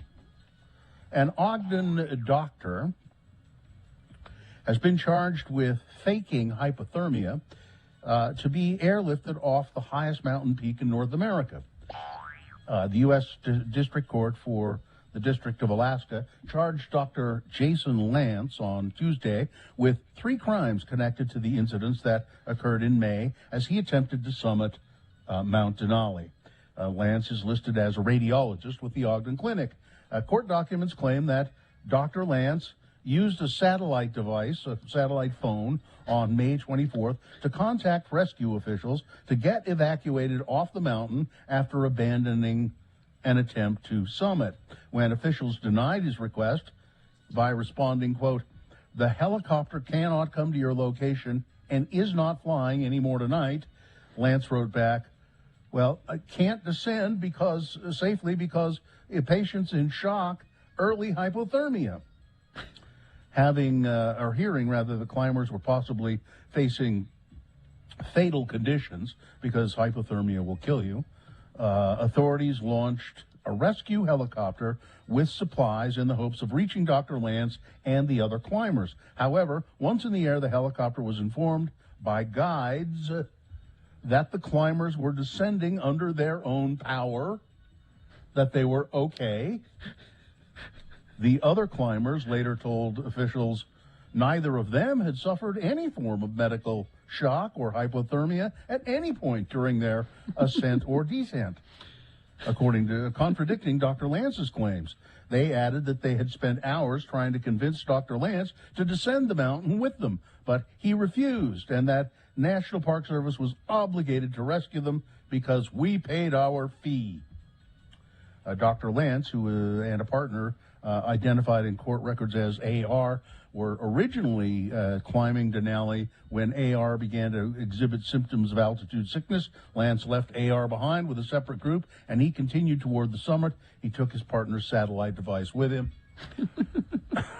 and then tried to use it to get a ride off the mountain because I was tired. Boner candidate number 1. And this is a doctor. I just want to... Here's boner candidate number 2. We don't want any more black pastors here, okay? Defense attorney for one of the 3 white men charged in 25-year-old Ahmaud Arbery's killing has objected to nationally recognized civil rights leaders attending the trial to support the victim's family. Quote, "If we're going to start a precedent starting yesterday where we're going to bring high-profile members of the African-American community into the courtroom to sit with the family during the trial in the presence of the jury, I believe that's intimidating. And it's an attempt to pressure," attorney Kevin Goff, who represents William Roddy Bryan Jr., told the court following a lunch break. It could be conclusively or unconclusively, or consciously or unconsciously, an attempt to pressure or influence the jury. In Georgia's majority white Glynn County, where the trial is taking place, race has played a Very central role in this case. Last week, following a long and contentious jury selection process, Judge Timothy Walmsley told the defense that had appeared to be discriminatory in selecting jurors that allowed the case to go forward with only one black juror, even though most of the people in the county are black. Yeah, and the defense attorney kept saying, "I need more," and he said this on the record, "I need more Bubbas and Joe Sixpacks in the jury." Yeah. The Reverend Al Sharpton sat with Aubrey's parents on Wednesday and led a prayer vigil outside of the courthouse. And then there have been other black leaders sitting with the family, and the defense is upset about this. And, well, you know, the Supreme Court has said pretty much that racism is over in America, so you don't need your voting rights. And clearly this is proof that racism is over in America. Oh, wait a minute. And you know, Your Honor, it's kind of like these black people are trying to gang up on us. You know what I mean, Your Honor? You know what I mean, don't you, Your Honor? Yeah. They want justice. They want their rights protected. That's how they're ganging up on you. Boner candidate number 2. We don't want any more black pastors here. And he used those words. That's what blows me away. Coming up in a moment, Boner candidate number 3. I'm a veteran, and this is my way of celebrating Veterans Day. All right. Boner candidate number 3 for round 2 coming up after this. Big Boy News and Opinioendo brought to you by Clark Planetarium is the go-to destination for people of all ages to learn about space and science. Open daily with 3 floors of free exhibits and 2 state-of-the-art theaters that are sure to inspire. Visit Clark Planetarium today. Well, let me see. So, a guy in a black Dodge Charger has been apparently pulling people over in Kearns and impersonating a police officer. According to Sergeant Melody Cutler with the Unified Police, the first known incident of this happened in August, where a man driving a black Dodge Charger with flashing lights, they were in the grill of the car, pulled a woman over. The victim said the suspect got out of the Charger wearing a police uniform with no city patch on it or name tag on it.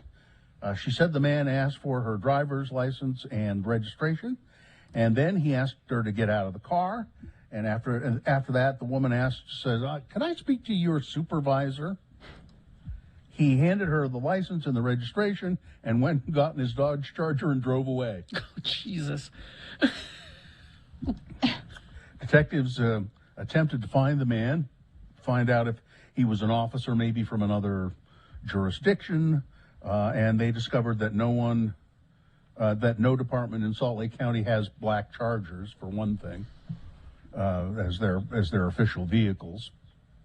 The second incident occurred in October when a driver who worked as a bail bondsman called 911 to report that a man in a black Charger with flashing lights in the grill and a siren this time pulled him over, and then the bondsman confronted the man in the Charger, said, and he went and got in his Charger and drove away.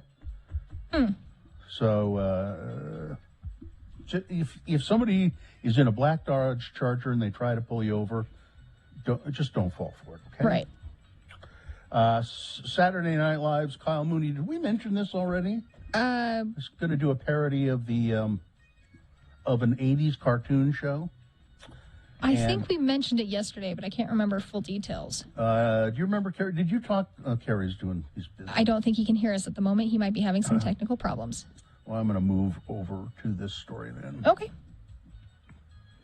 So Donald Trump getting himself involved in Idaho politics now. Oh, boy. Former President Trump endorsed Idaho Lieutenant Governor Janice McGeachin for governor in a statement this week, calling her a true supporter of the Make America Great Again movement since the very beginning, as he put it. I'm going to give Janice McEachin, my complete and total endorsement. I want her to be the governor of Idaho, he said. She'll make a fantastic governor. She'll never let you down. She has my seal of approval. McEachin is running to replace Republican Governor Brad Little, who hasn't yet announced whether he's going to run for re-election, along with 7 other declared Republican candidates, including Ammon Bundy. Oh, well, I'm surprised Trump didn't endorse him. So there are, 7, 8, 9, 10, like 10 Republicans running for governor of Idaho, and that's because there are no more Democrats in Idaho. Well, they've been chased out, clearly, by armed Republicans. And each one of those candidates, you look at them, it's varying degrees of crazy. Because it's Idaho. I don't know if there are any more sane people that live up there anymore. I just miss the fact that the governor of Idaho's name used to be, the guy who used to be the governor was Butch Otter. I think it should still be Butch Otter. Let's see. How about this? I love this image. They had to pull this car over because going down the road, and on top of the car are at least 20 wooden pallets, and they're not very well secured. So the police are watching it drive down, and it's kind of like, weaving. The pallets are kind of moving all. Now, fortunately, this was in the United Kingdom. They were able to pull the car over before they crashed to the ground. And what did they do? In the United Kingdom, they do things a little different sometimes in Britain. Instead of giving the guy a ticket or making him stop transporting the pallets this way, they helped him tie them down. They helped him tie down the pallets so that the load was stable and let him go on his way. And let's see, I think that's... You got a minute if you have a quick story. 1 minute. There is one over here. Let me go to this story right here. Speaking of Idaho, as we were just moments ago, police have received multiple calls now from people reporting that they had calls reporting an armed and threatening man months before he ended up in that shopping mall in Boise. Oh, okay. Killing 2 people and injuring at least 4 others in the Boise shopping mall. The Idaho Statesman reports that the dispatch record showed callers had reported Jacob Bergquist, that's the guy who did it and who's now dead. They reported Jacob Bergquist to law enforcement agencies for separate incidents at a Walmart, at a hospital, and another mall. Jeez. And he was never arrested. He'd made threats. I don't know why. Well, because, again, we do things differently here in Idaho. Oh, I'm just receiving word that he has also announced to be running for governor of Idaho. Well, I'm sorry, Kerry. He's deceased. Oh, he's deceased. He's Okay. deceased. Maybe it's his family. I don't know. Although maybe that won't stop him. He I don't know. could run for... My Comrex is acting up. I don't know. I may be getting bad information. Yeah. No, Mr. Bergquist is not with us any longer. Okay. All right, that's it. And good riddance. All right, let's sports weather traffic. Sports. Like I said earlier, altercation between Jazz's Rudy Gobert and Pacers' Miles Turner leads to 4 ejections and suspensions could follow. There we go. It was the first game the Jazz lost this season. It was 111 to 110. That's the first home game that we've lost. There we go. But yeah, there's chances that suspensions could follow with 4 ejections from that game. In soccer news, Sergio Aguero, who is a wonderful Barcelona striker, he is considering early retirement as he has a heart ailment that is incredibly complicated and getting worse. He has a cardiac arrhythmia, and it makes it really risky for him to play soccer. Just want to shout out to my West Ham kids because they're in 3rd place for the first time ever in the English Premier League. In some hockey news, there are now 9 players from the Ottawa Senators that are placed on COVID, what do they call it? COVID protocol, because they have all had COVID. So that's 9 players out of that game. And that is sports. Weather, we're sitting at a high of 59 today, and it's going to be mostly sunny with some clouds. And then through Saturday and Sunday and Monday, it's going to be partly cloudy to mostly cloudy, high of mid 60s, low in the mid to low 40s, and then maybe some rain on Tuesday. And traffic brought to you by Injured in an Accident. Everyone deserves an advocate. Call 801-355-5550 or go to UtahAdvocates.com. Little refresher here just to catch up on everything. Let's see. There's the crash both directions on SR 132 in Juab County. That will not be cleared up until about 9:10. The crash northbound I-15 at Pleasant Grove Boulevard is still there as well. The right shoulder is blocked, so that hopefully will be cleared up in about 30 minutes or so.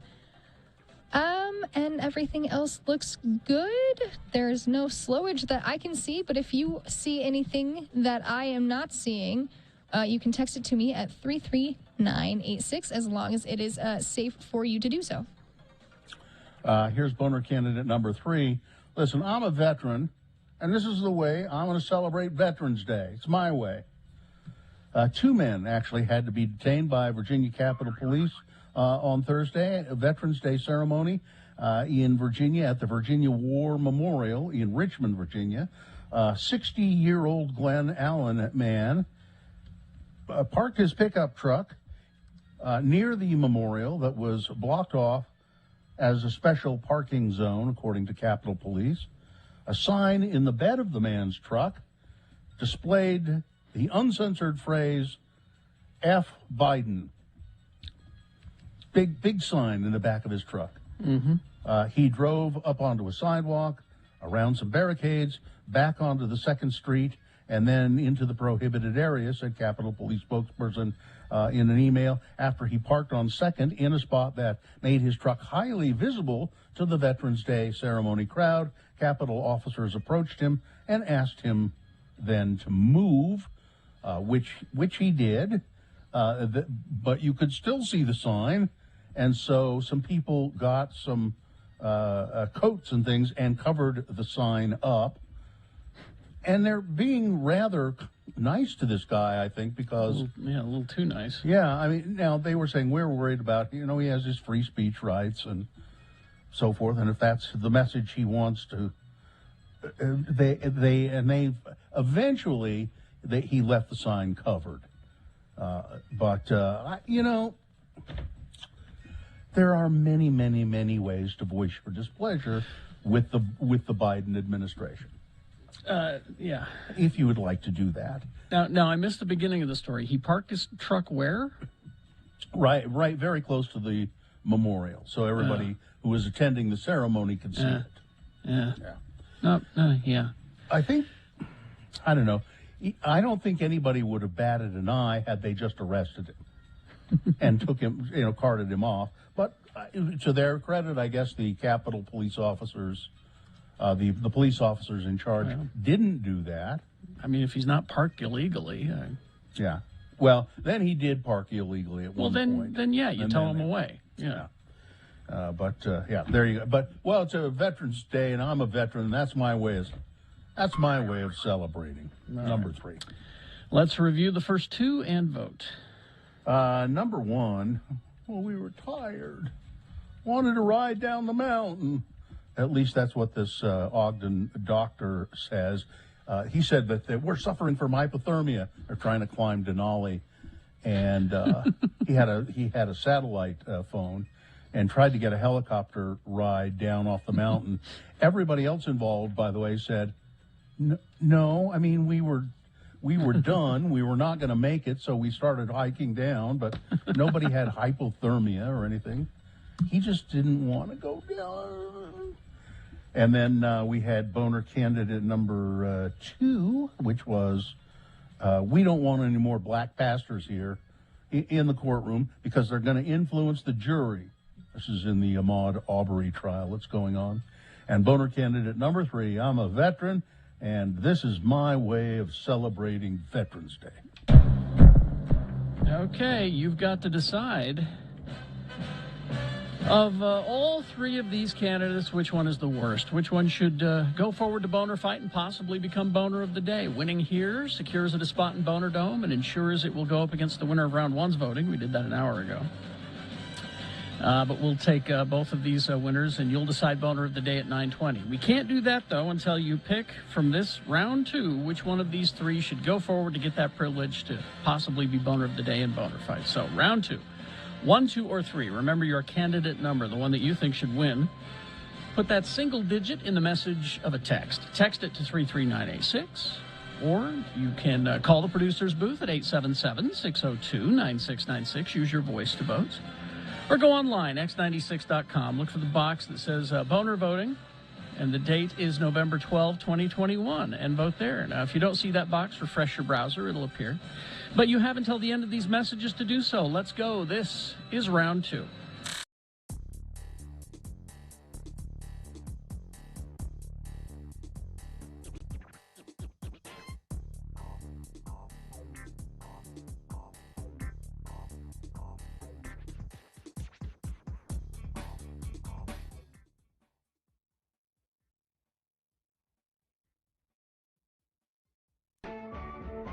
I'm a man. I'm a full-grown man. I'm a man. I'm a rolling stone. I'm a man. And now, here are Carrie and Bill with another episode of Things Men Would Never Say. I made it through the rain. I kept myself respected. I made it through the rain. God, I just love Barry Manilow. Yeah. He is one heavy dude. Sing me a little bit more of that, would you, Carrie? I can't. I'm starting to mist up, and it's too hard to drive when you're all teary. Yeah. Where the hell are we anyway? I mean, you said you knew where the bookstore was. We're going to be late for the Terry Tempest Williams in-store book signing. Well, I thought I knew, but I guess we're lost. Yeah. We're just going to have to pull over and ask for directions. Oh, by the way, how was your date last night? No, fine, I guess. The spaghetti factory was good, as usual, but when we got back to her place, all she wanted was sex, sex, sex. I mean, I get so flippin' tired of that. Why can't some women realize that it's possible to be friends without having sex get in the way? Well, I wouldn't have thought that she would be like that. I mean, she seems like one of the sensitive types. Well, you like her, don't you? Well, yeah, I like her, but just not in that way.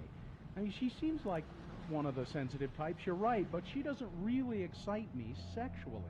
I mean, for one thing, her breasts are just too darn big. Well, I didn't want to say anything, but I know what you mean. But what's your ideal woman look like? Oh, that's really easy. That chick on Murder, She Wrote. Angela Lansbury? Yeah. Just thinking about her, and I'm pitching a tent. Yeah. Hey, hey, pull over here at the 7-Eleven, will you? And I'll ask for directions to the bookstore. Ah, dang, it's raining out. Have you got a rain hat that I can borrow? Well, I couldn't find mine when I left the house, and so I just put this bread sack over my head. All right, well, give me that then. That's going to look pretty silly, but I didn't spend 3 hours and $50 at the salon to have this hair ruined in the rain. Hey, careful, don't slip. I made it through the rain. I kept my point of view. Join Carrie and Bill again soon for more of the things men would never say here on X96. I'm a man. I'm a full-grown man. I'm a man. I'm a rolling stone.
Huh?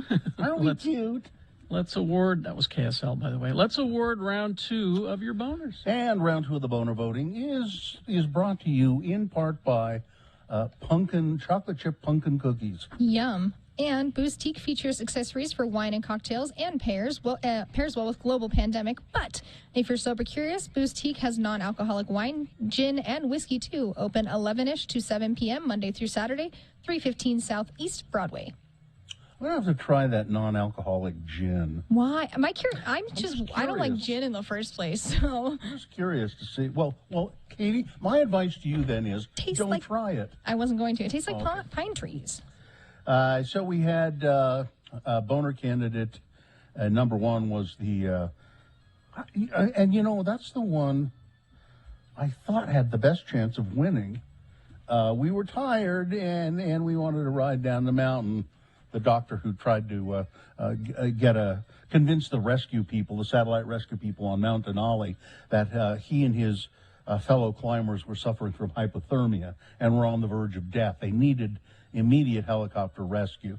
Well, they didn't need that, and he's in trouble now. He'll get fined, and by the way, I think he said to his fellow climbers, "Listen, we paid our fees. We paid our fees. That they owe us this." Then there was boner candidate number 2. We don't want any more black pastors here at the trial.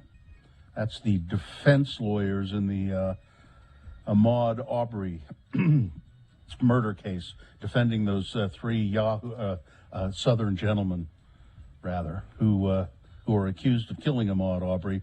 They said, we don't want these famous pastors coming and sitting with the family. It's going to influence the jury. And boner candidate number 3, I'm a veteran, and this is the way I want to celebrate Veterans Day, by unveiling a giant F. Biden sign at a veterans memorial service. Let's see. Pete won the Radio from Hell tote bag and running away with the voting. Well, the Ogden Doctor did pretty well, but still, number 2, we don't want any more black pastors here. All right. There we go. That's your winner of round 2, now qualified to be boner of the day. It'll go up against the winner of round 1's voting.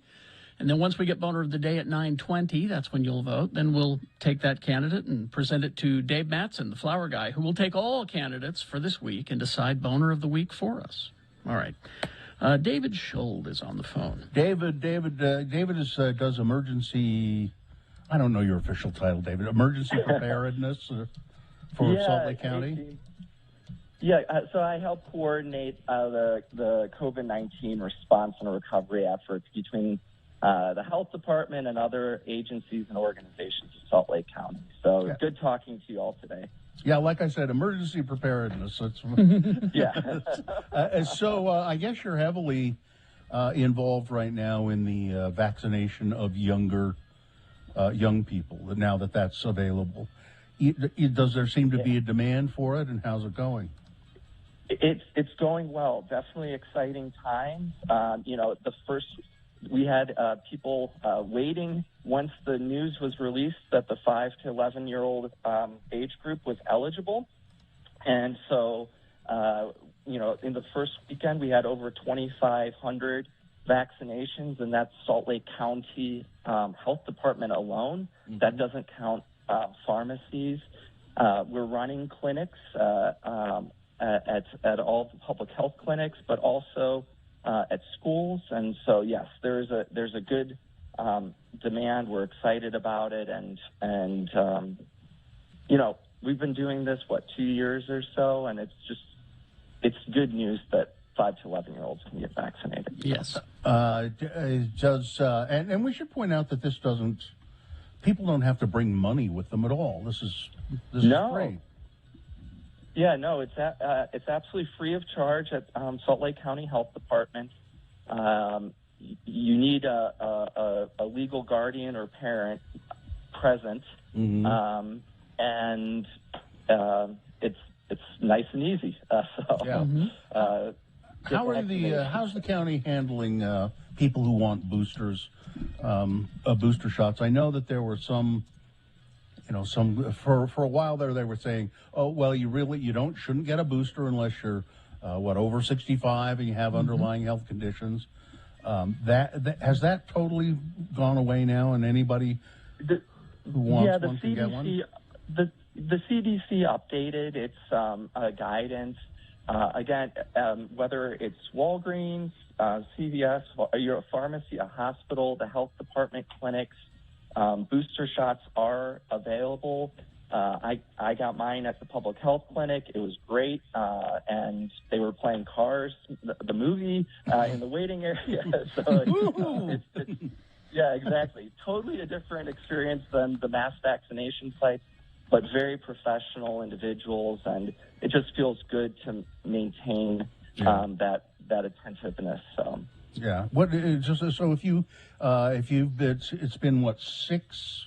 How long does it have to be since your second? 6 months. 6 months. So for Moderna and Pfizer, and then J&J recommend 2 months after your J&J. So by all means, take advantage of that and do it. It's the way we'll get back to normal someday.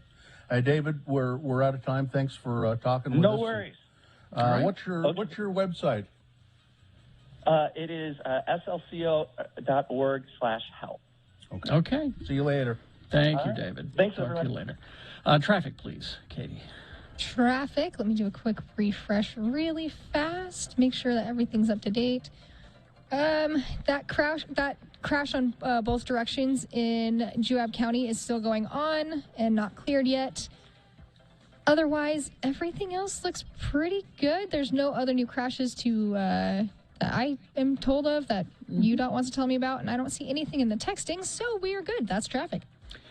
All right, we'll be back right after these messages with your second keyword in our $1,000 a day contest giveaway. So be ready for that right after these messages. And, of course, we have Boner Fight coming up, Boner of the Week, all of that, a reasonable amount of news, everything coming up. Stand by and get ready to text in your keyword right away. Wendy's for breakfast. Now, the Wendy's breakfast biscuit sells itself. You know, I can tell you about it, but I'm telling you, once you get this thing in your hand, you're going to become, well, a member of a very special group of people who devote their lives, their breakfast lives, to these biscuits. Now, I could, in this commercial, I could, use the attack tactics that some, because some ad campaigns go that way. I could, remind you of the biscuits from other places, the dry, crumbly biscuits that just mess up your car and your day.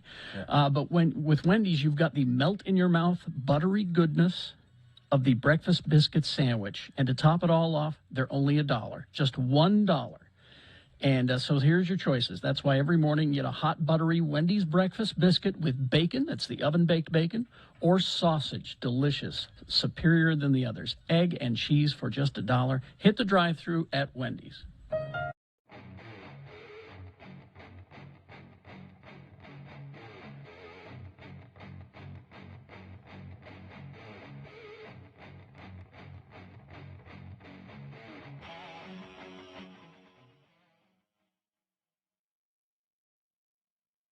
Lionel Elgin, our friend. Baseball announcer. Baseball announcer extraordinaire. I've had people asking me about Lionel. What's happened to him? The season started again, and he got another job. He announces baseball on radio stations, and he keeps getting jobs because he's really good at it. He is excellent at it. He's very colorful. He loves the players, is the thing. He really, really, really loves baseball players. Really. Yeah. A lot. You'll see what we mean. This is the latest tape he sent me. He got fired again. And this is what happened. This is the last one that he was at. Here you go. You tell me if he deserved firing or not. I don't know. So we're set to go here in the third. And what a beautiful day for baseball it is. Like a day in the park, folks. The athletes like cuddly little pets, frolicking, running, jumping, chasing, and retrieving balls. Furry, fuzzy fellas.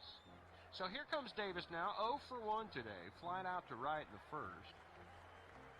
Notice the way Davis likes to sway back and forth, foot to foot at the plate. First offering from Lee, fastball strike in the outside corner, 0-1. And as Davis teeter-totters back and forth, one can't help but notice the up and down motion of each cheek of his finely toned hind end, like two pistons in a perfectly timed machine, lubed with oils and perspiration for maximum viscosity. Lee Sett now kicks and fires, breaking ball low, 1-1. We call it the show, folks, and no wonder. Dave is very muscular. Also, one of the unfortunate individuals involved in the steroid controversy, being questioned by league officials. Of course, Davis denies it. The 1-1 pitch, just inside ball 2. I don't personally know much about steroids. I know in most cases they're taken via hypodermic needle. And I'm of the opinion, folks, that if a player wants to stick something in his hind end or have a fellow teammate poke him in the rear, so be it. Who are we to judge? If it helps the game, bend me over and stick it in. And see, then that's when they went to commercial at that point, and they fired him. Then they fired him. He doesn't get it. Now, was it his comments about steroids? Is that what the problem was? That must be it. Yeah. You know what He sounds pro-steroid. And You know what the problem is that he needs a color man. He does. He needs someone in there with him. He's doing it all by himself. He needs to do the play-by-play. He needs somebody to do the color. I think he's capable of doing. Well, he does both. I think perfectly. Yeah, he does both, but he needs to. I'm going to continue to send these to Larry Miller, and hopefully we can get him hired for the Bees. Because you just like him in town. Yeah, he's an excellent. He's an excellent announcer. I think we got enough of his kind in this town.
Yes, it is again time for the 1K a day cash bribe keyword.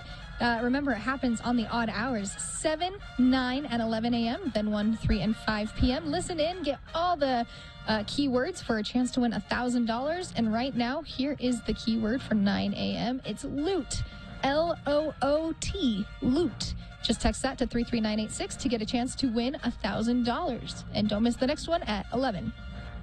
Loot. L-O-O-T. Loot. All right. Collect them all. Your chances increase. Yep. The next word will be at 11. Be ready. Okay. Will you excuse me because because I have to use the bathroom.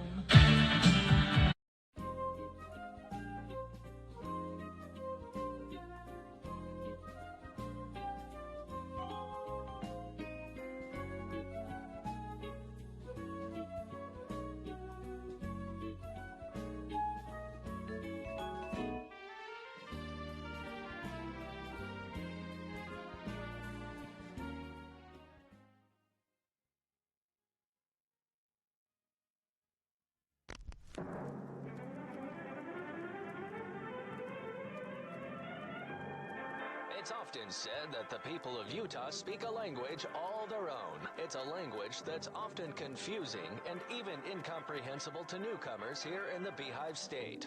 So, Radio from Hell presents a handy guide to help everyone understand how the natives speak. It's the Utah word of the day. And today's word is... Gel. G-E-L, gel. And now to use the word in a sentence, LeVar and LeGrand are here to show you how Utahns speak. Listen carefully for the word gel. Our word today was supplied by a famed Utah attorney who has undoubtedly heard this word used more times in his life than he cares to remember. The word again is gel. Hey, LeGrand, how's tricks? What? How's what? Tricks. You know, things. How's things? How's it going with you? How's tricks? Oh. How's it going? I got you. How's it going? I asked you first. What? How it's going, that's what. I just asked how's it going, then you...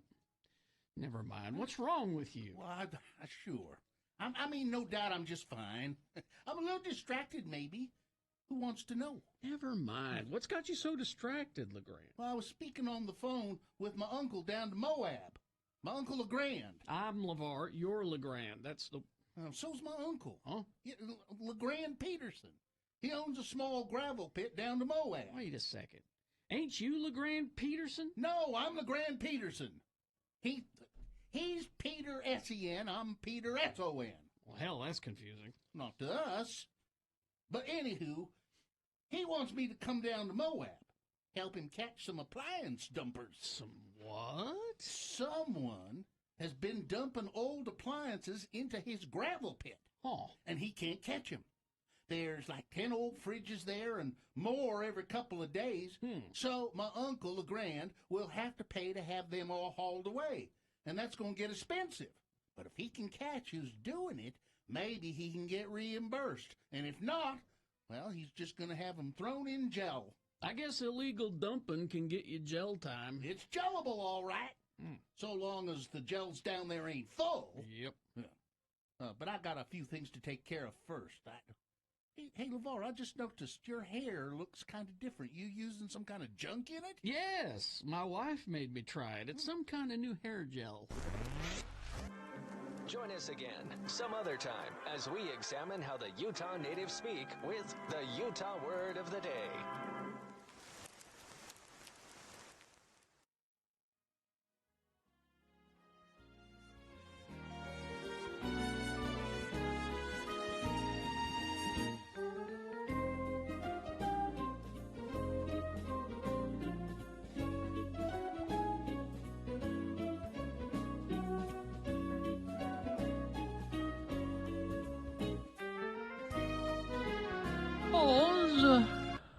On this day. What? In 1985. Echo and the Bunnymen. It was a compilation album called Songs to Learn and Sing. I remember was that. Released, but the single that was presented from it was Bring on the Dancing Horses from 85. The band was English band formed in 1978.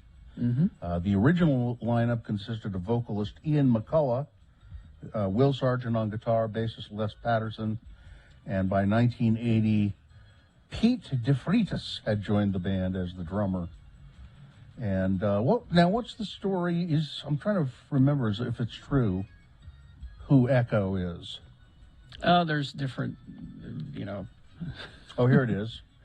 Will Sargent tried to explain the origin of the band's name, Echo, in the Bunnymen. There have been many stories about it, it says.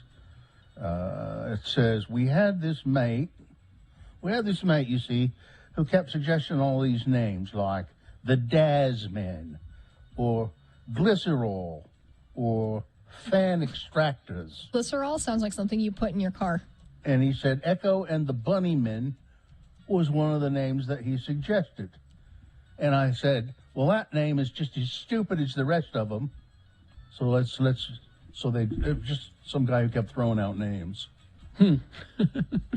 So they just went, we thought it would be cool. Yeah, and it was supposed to be, didn't people say it was like a drum machine or Echo? Yeah, was that's a what drum I machine? heard, was that it was the drum machine. But, Yeah. you know. Not the case, apparently. This was pre-internet, I was told that, so there was no way to fact check. And let's see, are they still doing? I don't know. Let me look here. They might still be. Yeah, it's the years active, 1978 to 1993. Then they kind of got back together in '96, and it's just years active, 1996 to now. So my guess is when they get a call, we're doing an '80s review show. Would you like to be on the show? Sure, we'll get so they perform a few times a year, I'm guessing, at various festivals and that kind of thing. Tyler in the chat room says, I liked the story about the drum machine. I'm sad it's not true. Yeah, apparently it's not. Killing dreams over here. Oh, damn you, Let's see. facts. The early incarnation of the band did feature a drum machine, and that was assumed by many, like Tyler, to be Echo. Yeah. And that's been denied by the band. They said, no, it's a mate. He kept throwing out names, and one of the names was Echo and the Bunnymen. It's not as interesting. No. We thought it would sound cool. That's not interesting. But it's a legitimate reason. Yeah. We thought it would sound cool. That's why we did it. There you I go. like that. Said, there you go. We did it because we liked it. Okay. Echo and the Bunny. That was a good band, though. Yeah. No denying that. Drum Machine, or where their name came from, was a good band. I don't recall ever seeing them, although I'm sure they were here. They played in town a couple of times. I was like you. I missed them each time. Oh, look, Echo and the Bunnymen is coming. I think I'm going to miss them. And it wasn't even intentional. I kept intending to go see them, but life started happening, and the station started taking off, and I had responsibilities elsewhere, and girls. I won't lie. Well, you knew some girls who would like free tickets. You could always Echo take and the them to the Bunnymen. show. I found that I didn't need to do that. Oh, well, that's fair. Well, good for you. I found I didn't need to say, hey, I can get you into the show. It was just, hi, how you doing? That's all I needed to do. Really? Yeah. It's good for you. I know, right? I had to work. And work and work and work and work and work.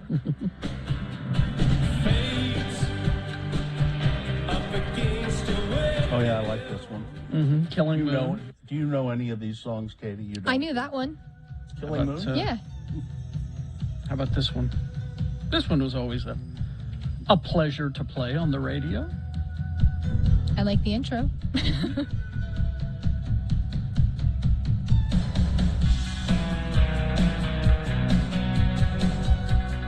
Name that tune. Oh, don't ask me. I can't ever think of anything like it. Gina was here. She'd know it instantly. On KJQ, Echo. Good timing. Nice writers. I want to say I've heard this song before, but I don't recognize it thoroughly. I think it's in a movie. It sounds like that. It's Lips Like Sugar. Yeah. Oh, that's right. And here's another good one.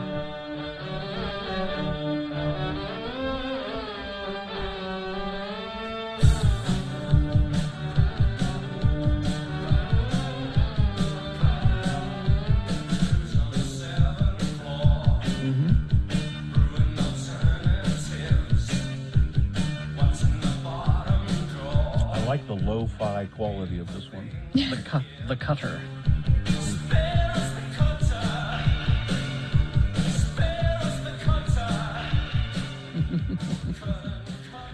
There you go. All Sounds right. like they recorded that in a basement somewhere. It does a little bit, doesn't it? All right. Let's move on. We've got Boner Fight coming up. Stand by for that. A reasonable amount of news and Boner of the Week all coming up after these. X96. Local winners only on the X96 1K day.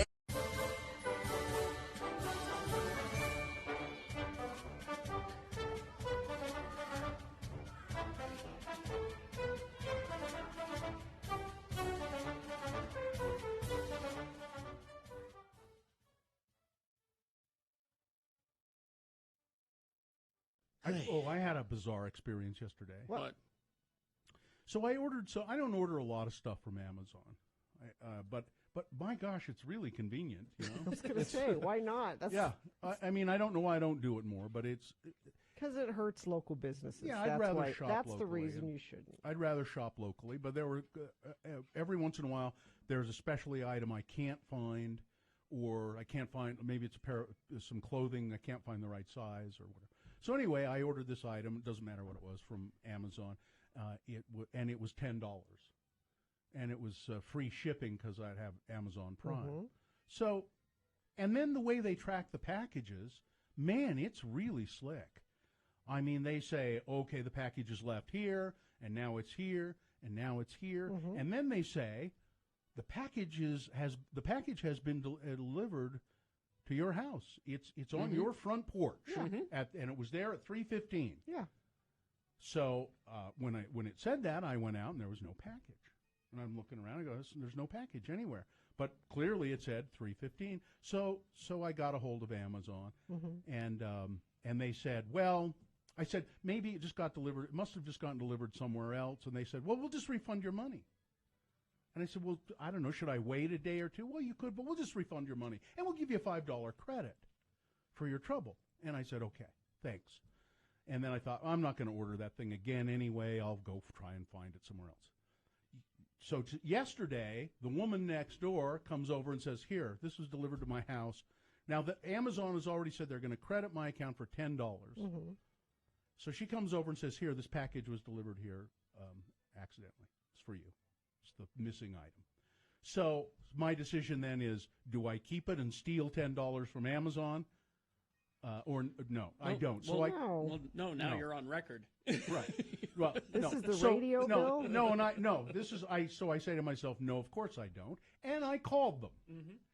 It was such a hassle to get them to take $10 back from me. I was on the phone for a half an hour.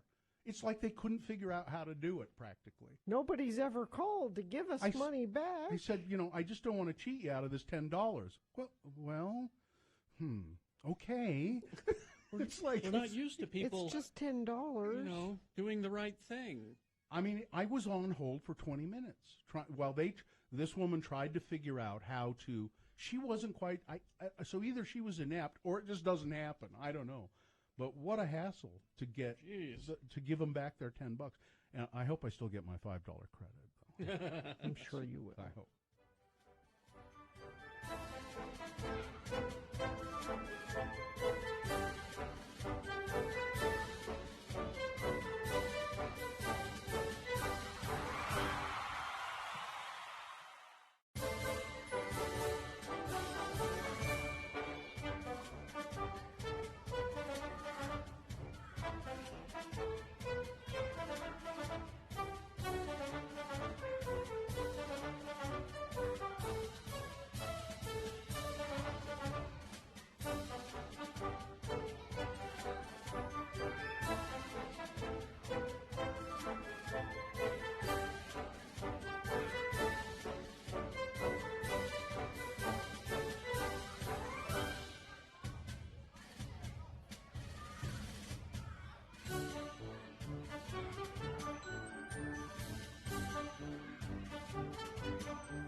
9:20 right now, and it's Boner Fight coming up here in about 7 minutes. So before that, a reasonable amount bordering on big boy news and opinioendo, brought to you by... Choosing a Medicare plan is challenging. With Advantage U, you get affordable coverage and benefits designed by local healthcare professionals with a network of doctors and hospitals you know and trust. Choose Advantage U. Enroll today at AdvantageUMedicare.com.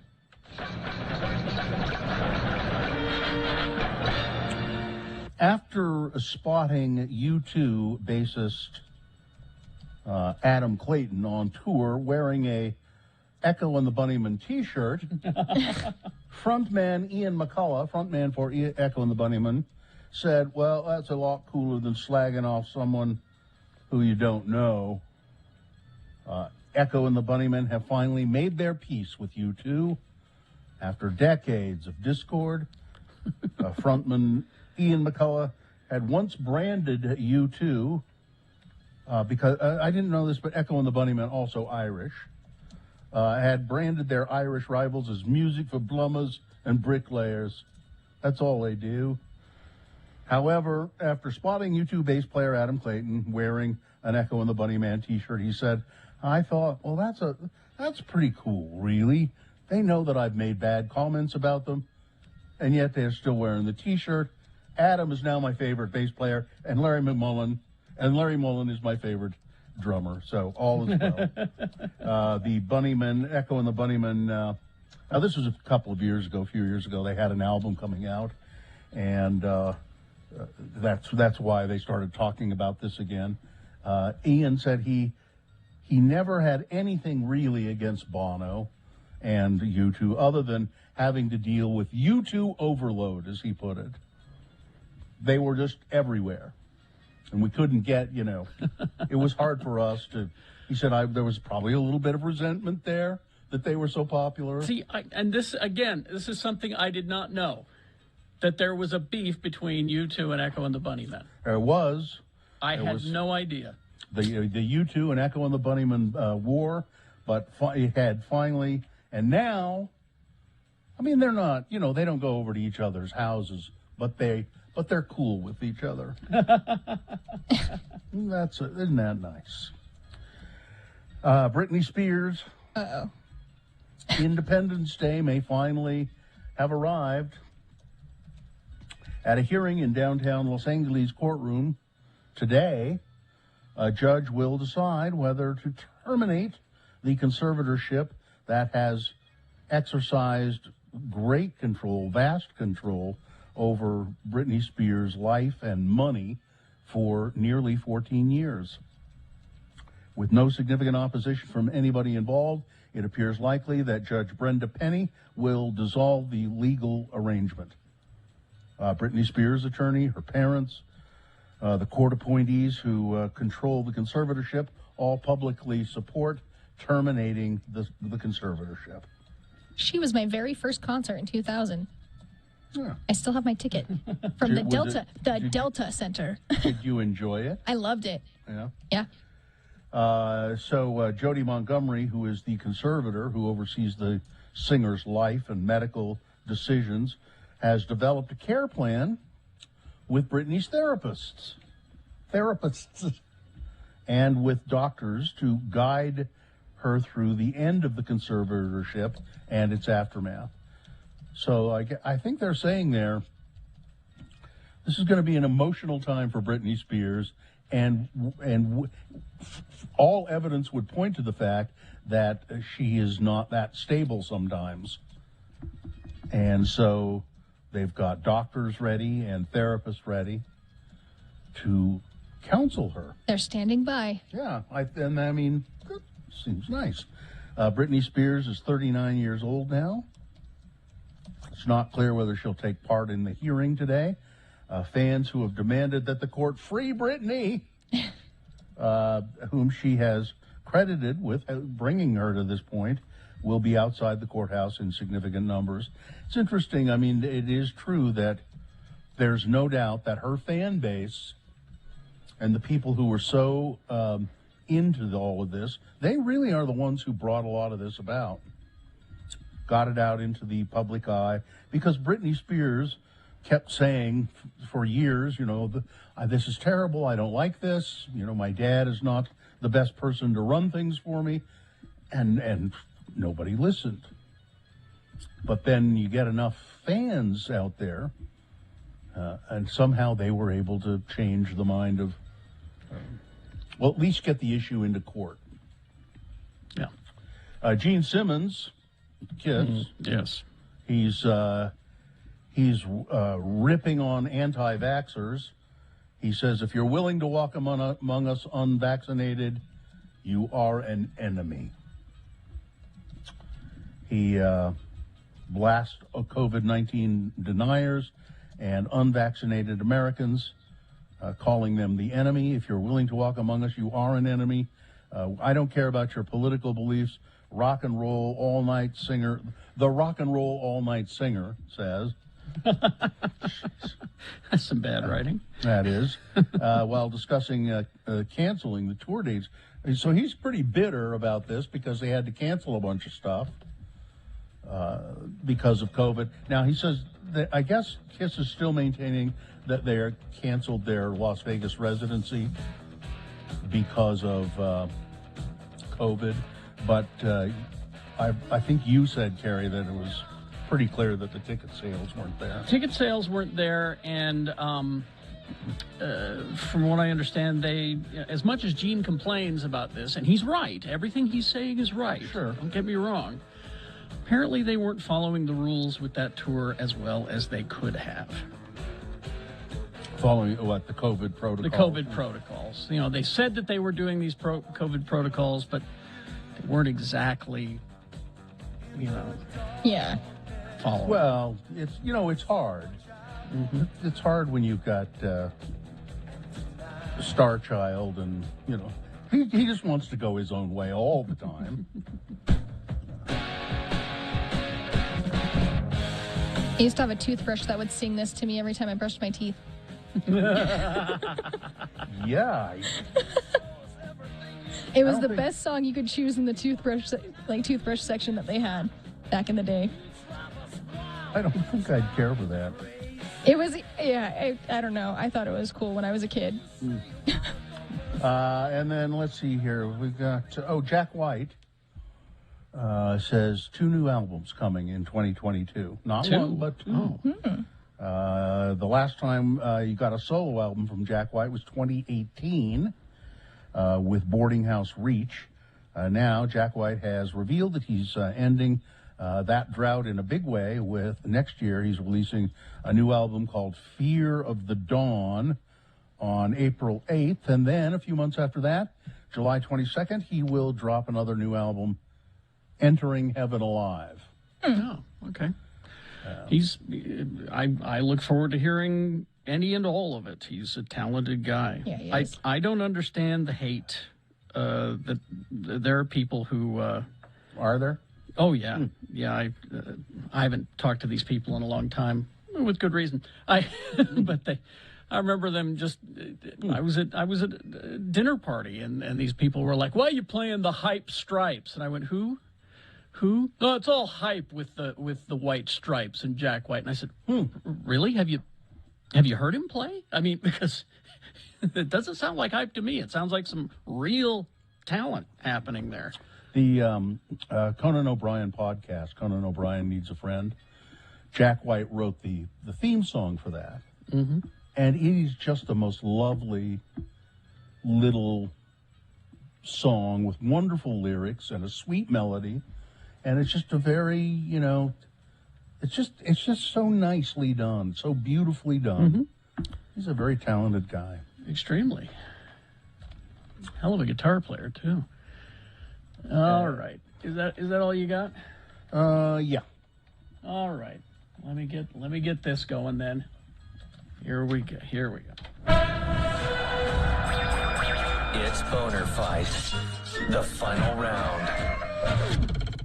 It's funny, these both of these candidates are about high-profile trials going on right now. Mm-hmm. Boner candidate number 1 from the 7 o'clock hour. A joke about Asian food, that's always appropriate. The judge in the Kyle Rittenhouse case in in Wisconsin making an inappropriate Asian food joke.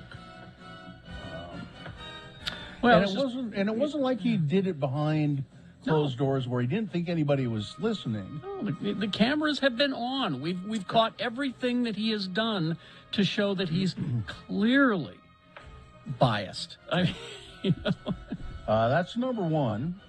Going against number two, we don't want any more black pastors here. This is Kevin Goff, who is a defense attorney for one of the three men who has been charged with killing black jogger Ahmaud Arbery. He's objecting to the fact that Al Sharpton or Jesse Jackson sits with the family during the trial. This is going to prejudice the jury. It's going to... And he said these words, "We don't need any more black pastors coming in here." Yeah. And he also said when they were getting the jury together, "I need more Bubbas and Joe Six-Packs on this jury." Right. And again, he's on record saying all of this stuff. Mm-hmm. Just That's number two. They're all saying the quiet parts out loud now. So this is hard.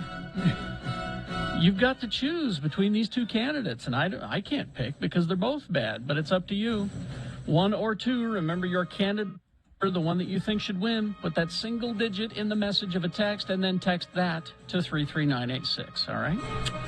Or you can call 877-602-9696. Use your voice to vote. Or go online, x96.com. Look for the box that says Boner Fight November 12, 2021, and vote there. If you don't see that box, and you probably won't see it right away when you get there, refresh your internet browser and it should appear. Okay? We just put it up. Have until the end of these messages. Let's go. This is Boner of the Day.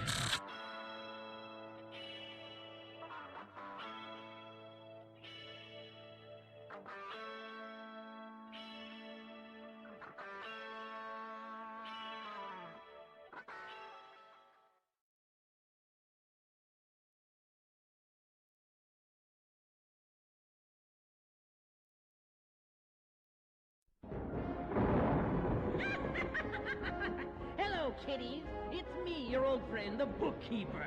I'm here to help you with your taxes. Today, we're going to hear a tale from the old ledger which should simplify on how to fill out those pesky forms. Pay close attention now, so you won't have to pay even more later. You can come on in now, Mr. Irvine. Thank you. You can call me Lemar. Lemar. Okay. My secretary said you had some questions concerning your tax forms? Well, yeah. There ain't enough places on this here 1040A. I was wondering if there was a special form or maybe a separate schedule I should fill out. Enough places for what? My wives. Oh, you should only list your current wife on your tax forms. Your ex-wife will have to file separately. Ex-wife? I ain't never been divorced. So you have more than one wife. That's what I'm trying to tell you. There ain't no place on this here farm to list all my wives. Not to mention the fact they don't leave you enough places to list your children either. How many wives do you have? 6. But the 2 youngest haven't turned 18 yet, so I figure I'll list them as dependents. Oh my. You're going to just have to list your first wife on your 1040, and then we'll file separate forms with the other ones, listing them as single head of household. Well, now wait one darn minute there, Sonny. No woman of mine is going to claim to be the head of my household. I won't stand for it. Now, it's only a classification. They won't really be heads of households. I mean, think of it. 5 women with no income and children to claim. You should get quite the refund, Lemar. Lemar. That would be dishonest. I'm a God-fearing man. I couldn't cheat the government like that. You do know that polygamy is against the law, don't you? Yeah. Big refund, you say? Very big. Where do I sign? You see, kiddies, everyone can get a refund just so you know which deductions to take. And if you're willing to sit through a very long audit. As for Lamar, prison might be a vacation when you compare it to having 6 wives reminding you to wipe your feet and take out the trash. Well, this is your old friend, the bookkeeper, reminding you that on midnight on April 15th, that is the cutoff.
Okay, 9:38. Time to award Boner of the Day. And it's brought to you in part by a chicken sandwich.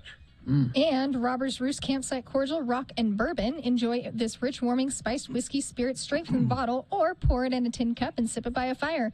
On shelves now at select DABC stores, produced by Water Pocket Distillery.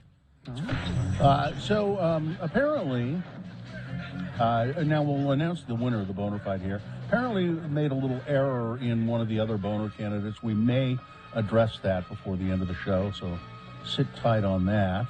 We'll tell you about it coming up. But right now, let me just say that there didn't seem to be much hesitancy in voting for Boner candidate number 2. Really? We don't want any more black pastors sitting in the courtroom. It won. Now, the first one, the judge in the Kyle Rittenhouse, he got over 50 votes, but it wasn't enough because Boner candidate number 2 wins Boner of the Day. There you go. That's your Boner of the Day for today, the November 12th, and it is now qualified to be Boner of the Week. Let's go ahead and get Taryn on the phone. The following is a sponsored feature. Taryn Hyatt, the American Foundation for Suicide Prevention. Hi, Taryn. How are you? Hey, I'm good. How are you guys doing? Fine, really, I think. Good. It's, well, let's just talk about this. I had no idea that former Senator Harry Reid had lost a father to suicide and became very instrumental in introducing some resolutions about suicide into the Congress. So tell us about that. Yeah, really powerful. Back in 1999, he brought a resolution before Congress that would designate a day for survivors of suicide loss. And the day they chose is the Saturday before Thanksgiving, so that they could gather together and just, have a day to honor not just their loved one, to honor their own journey that they go through with grief from suicide. So it's Survivor Day, and so it would be this Saturday. Yeah? Yeah, it's coming up on the 20th, so a week from tomorrow. A week from tomorrow. It's Survivor Day. Now, are there various sort of memorial services or anything going on associated with that? Yeah, so what we do is it's actually gone international now. So Survivor Day is recognized across the world. So we have AFSP has sites in over 200 places in a variety of countries and different languages. And this year they're even offering an ASL interpreted one solely. So for our hard of hearing community and folks, they can join one that's solely in sign language. But Utah, we have 6 locations across the state, from Ogden all the way down to St. George. And it's an opportunity for survivors of loss to come together. We preview a documentary film that AFSP creates, and it's usually survivors of loss just sharing their journey, what they've done that's helped them heal and move forward. And we often pause and do a remembrance activity at each site for our loved ones, and it's really just a day for survivors to feel supported. It is really the mission, I guess, of twofold. I mean, the American Foundation for Suicide Prevention, it's right there in the name. You would like to prevent if you could get the number down to 0 of people who die by suicide, we prevent that. But the other prong of that is the people who are left behind, who survive it, and that's a really difficult problem, isn't it? It is. And, we know that survivors of suicide loss have an increased risk to have thoughts of suicide and struggle themselves. So when we support people, when we show up, when we treat them the same way we would treat any other loss, if they lost a loved one to a heart attack or another, health issue, when we show up and support them, it helps people get through that grief process. And that's what this day is all about. In a way, it's so emotional, and yet if you could look at it just sort of kind of in a clinical way, you are not responsible if someone in your family dies of a heart attack. That's just you. It's not your fault, and it does. And yet, when someone dies as a result of suicide, immediately people start thinking it's their fault, and other people outside of looking on to the insides point to them and say it's probably their fault. I don't understand. It is. It's the only cause of death that happens with, right? It's the only one that we assign all this blame and guilt where it isn't ours. It is a health issue. If we could have saved them, we know we would have. Yeah. But oftentimes they just didn't get the help and support they needed, or they were, determined in their decision. And so we have to just be more thoughtful and understanding that suicide is a health issue. And despite our best efforts, we can still lose people. So we need to support those who've gone through this experience and get rid of that shame and blame that is so often followed by suicide. So you could, if you yourself are in crisis right now, you can call 1-800-273-TALK. That's 273-TALK, 273-8255. Somebody will be there to listen to you. And do I remember correctly, Taryn, that it's actually routed back here to Utah if you call from here? Yep.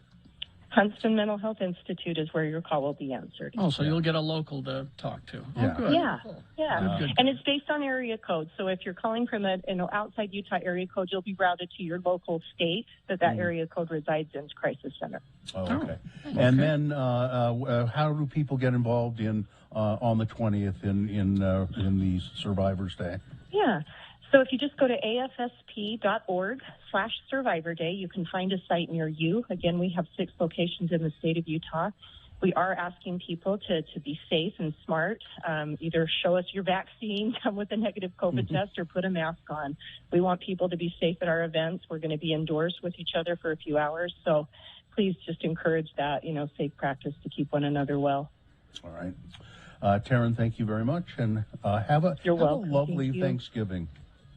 I will. You too. So grateful for you guys. Taryn, I enjoy your social media, by the way. You always... I enjoy yours too, Carrie. You always please me with I gave up all social media but Twitter, and I enjoy yours too. That's where I'm mostly is Twitter. We see each other.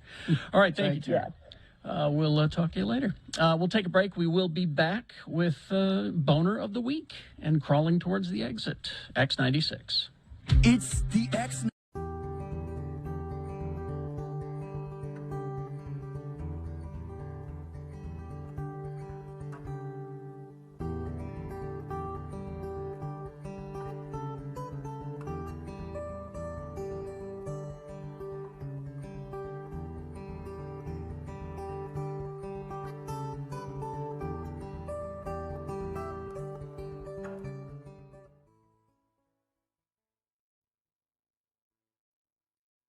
So this weekend is also the big shopping thing. It is. And I'm telling you right now, if you go, I'm going to be hurt. The big shopping thing being every year, Gina. Well, you tell them what you do every year. Yeah, go ahead, Gina.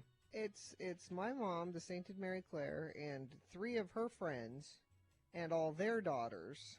I don't even know how many people it is. It's like 40 people. But they're all of a certain. Oh no, I'm not going to do it. Never mind. I was going to be way too mean there. I was so hoping you'd continue. Let that thought flow through there. In fact, one of the mothers was shopping a day or two ago with her daughters. I'm not sure where they were, but getting a jump on it, were they? Well, no, they were trying to buy the matching jammies because we all wear matching jammies, and those are pajamas for those of you who don't know what jammies are. Matching jammies. And the mother said, "Oh, I want these," and they said, "Well, we need to order them in." And she said, "Well, I have to have them by Thursday." I'm like, why do you need 5 pairs of matching jammies by Thursday? And she said, "Well, we go on this shopping trip every year." And he said, "Is this Gina Barberi's shopping trip?" Okay, so we don't need to explain it. Everybody seems to know. But here's the deal: is that if you go. Why will you be hurt? I will be hurt because she can't make the ride into work here and sit in this comfortable chair that Babinski's has given you. But she can go go and shop. And that just shows there's that guilt thing coming back, is that you and I cannot have any control. No. But Mary Claire, Queen of Guilt. She directs my life, as you know. I don't think that you should let your mother make you go on this shopping trip. Right, that's right. Well, and actually we've talked about it a lot the last couple of days, and she's been worried about me, and I've been having some trouble the last couple of days. Richie's having a T-shirt made for you, by the way. It just says "irritable uterus" on it. Well, I'd wear it. Let's see if we can get a second tie line to come in here. I know big radio stations can do that, and we're just KXRK Provo, but let's see if we can get a second tie line in here so that Gina can be at home and we can be at Jiffy Lube on Monday. And we can all be here. All right? It'd be nice if we could do that. All right. It's the JT thing that's the problem. Well, JT can maybe send her traffic in pre-recorded. Okay. JT, you're there, right? Maybe we could do that just for whatever one you guys want. For one day. That's a doable thing, isn't it, JT? As long as somebody can play an MP3 over there. Sure. Yeah, we can do that. Yeah, whatever you guys want. All right, we'll have Richie work that out. I mean, it would be sort of live traffic, but it would be like... I'll send it like a minute or two. A minute or two, yeah. I won't be able to do my sign-off, though. Well, we'll be okay. We'll forego One that. day, one day. Yeah, whatever you guys want. Come All on. right.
So before we get to Boner of the Week, just real quick, because Ivy was talking to me about, she runs Booze Teak. Booze Teak, yeah. And she said that it never fails that on days that the liquor store are closed, Like, when was it?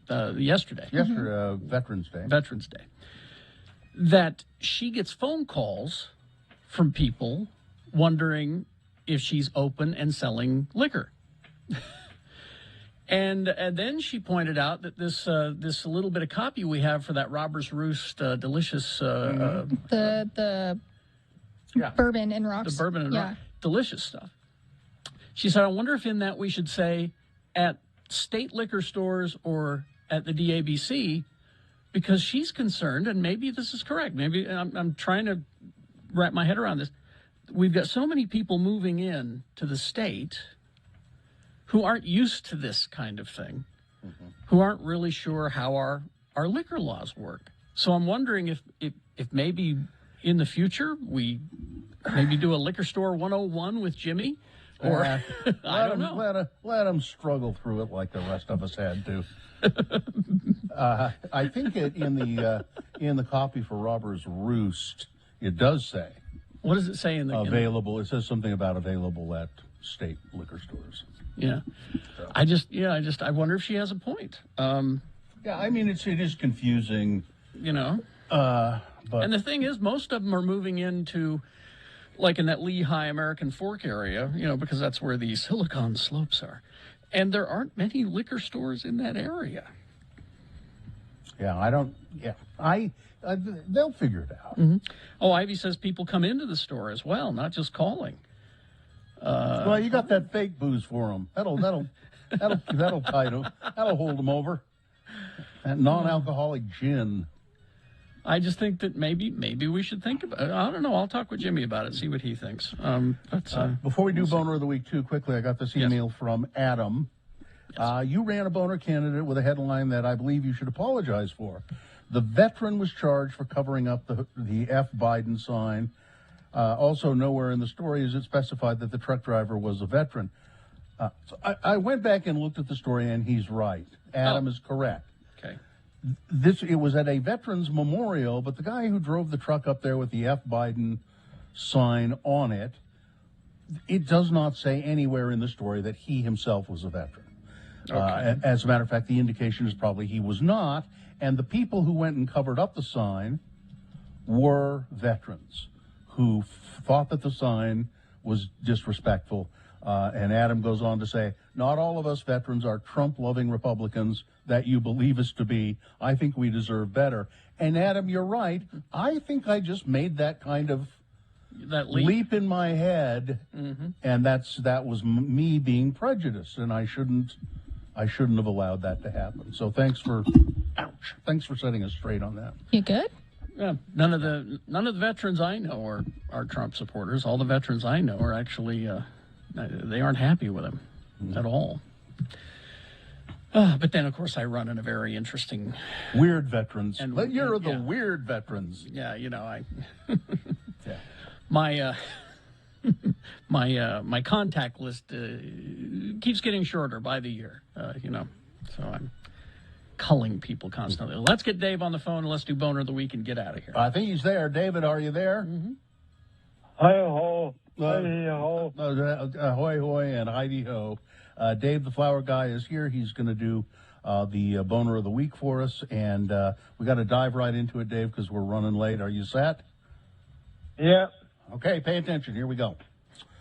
The winner for Monday. Yep, the woke mob is after Aaron, and I hope they get him. Aaron Rodgers, Green Bay quarterback, who I used to kind of like. No more.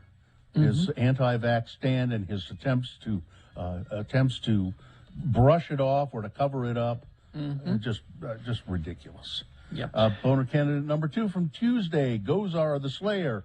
Representative Paul Gozar tweeting an anime video that was edited to show him swinging a sword at Joe Biden and killing Representative Alexandria Ocasio-Cortez. And, of course, none of his party members are doing a thing about it. They're all silent. Number 3, it's about these damn kids. It's about time these damn kids got a decent education. A teacher at Dry Creek Elementary School. Now, here's a guy who's a veteran who gave a speech. He gives it every year. This year, he decided he would tell all the kids that if they got vaccinated, they're communists and socialists, and if they're losing the Constitution, and yeah. So there's a veteran that's got a little bit of a problem. Boner candidate number 4 from yesterday threatened his life because he voted to repair bridges and highways. A Republican member of the United States Congress, he votes with the Democrats on the infrastructure bill. He thinks it's a good idea. He and 13 other Republicans voted for it. This guy has gotten death threats. His family's gotten death threats.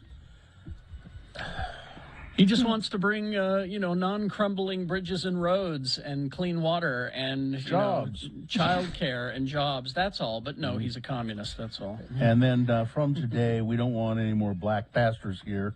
I think we all know what that one is. David, which one did you think was the worst? Number 3. Number 3. The veteran who stood up there and told the kids they were going to be socialists and communists and getting vaccinated as a government plot and all of that. All right, Dave. Thank you. Good choice, Dave. Yeah. Hard to pick. Hard to pick. Right. Hey, Dave. When do you go to Wyoming? Thanksgiving. Just not till right at Thanksgiving, huh? Right. Okay. Well, so I'll probably be here next week, but not the week after next. All right, but you got a phone, so you can still call in. I know. Okay. I'll see you later. All right. Bill says out-of-staters will be fine figuring it out on their own, but will I be fine? These people are rude. Oh, well, now I didn't factor that into it. Okay. Well, we'll look into it. I think that might be fun. A Utah 101 for our new California listeners.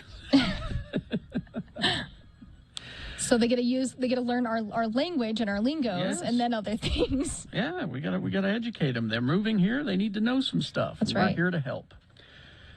All right. I think we're good. We cover everything? Think so. We believe so. All business? Yep. All right. Fine job, Katie, as Thank always. you. Thank you. Live long and prosper, bitches. Gina will be back on Monday, I assume. Yep. Yes. Don't you know who I am? Say goodbye. And goodbye, everybody. Thanks for listening. Corey is next.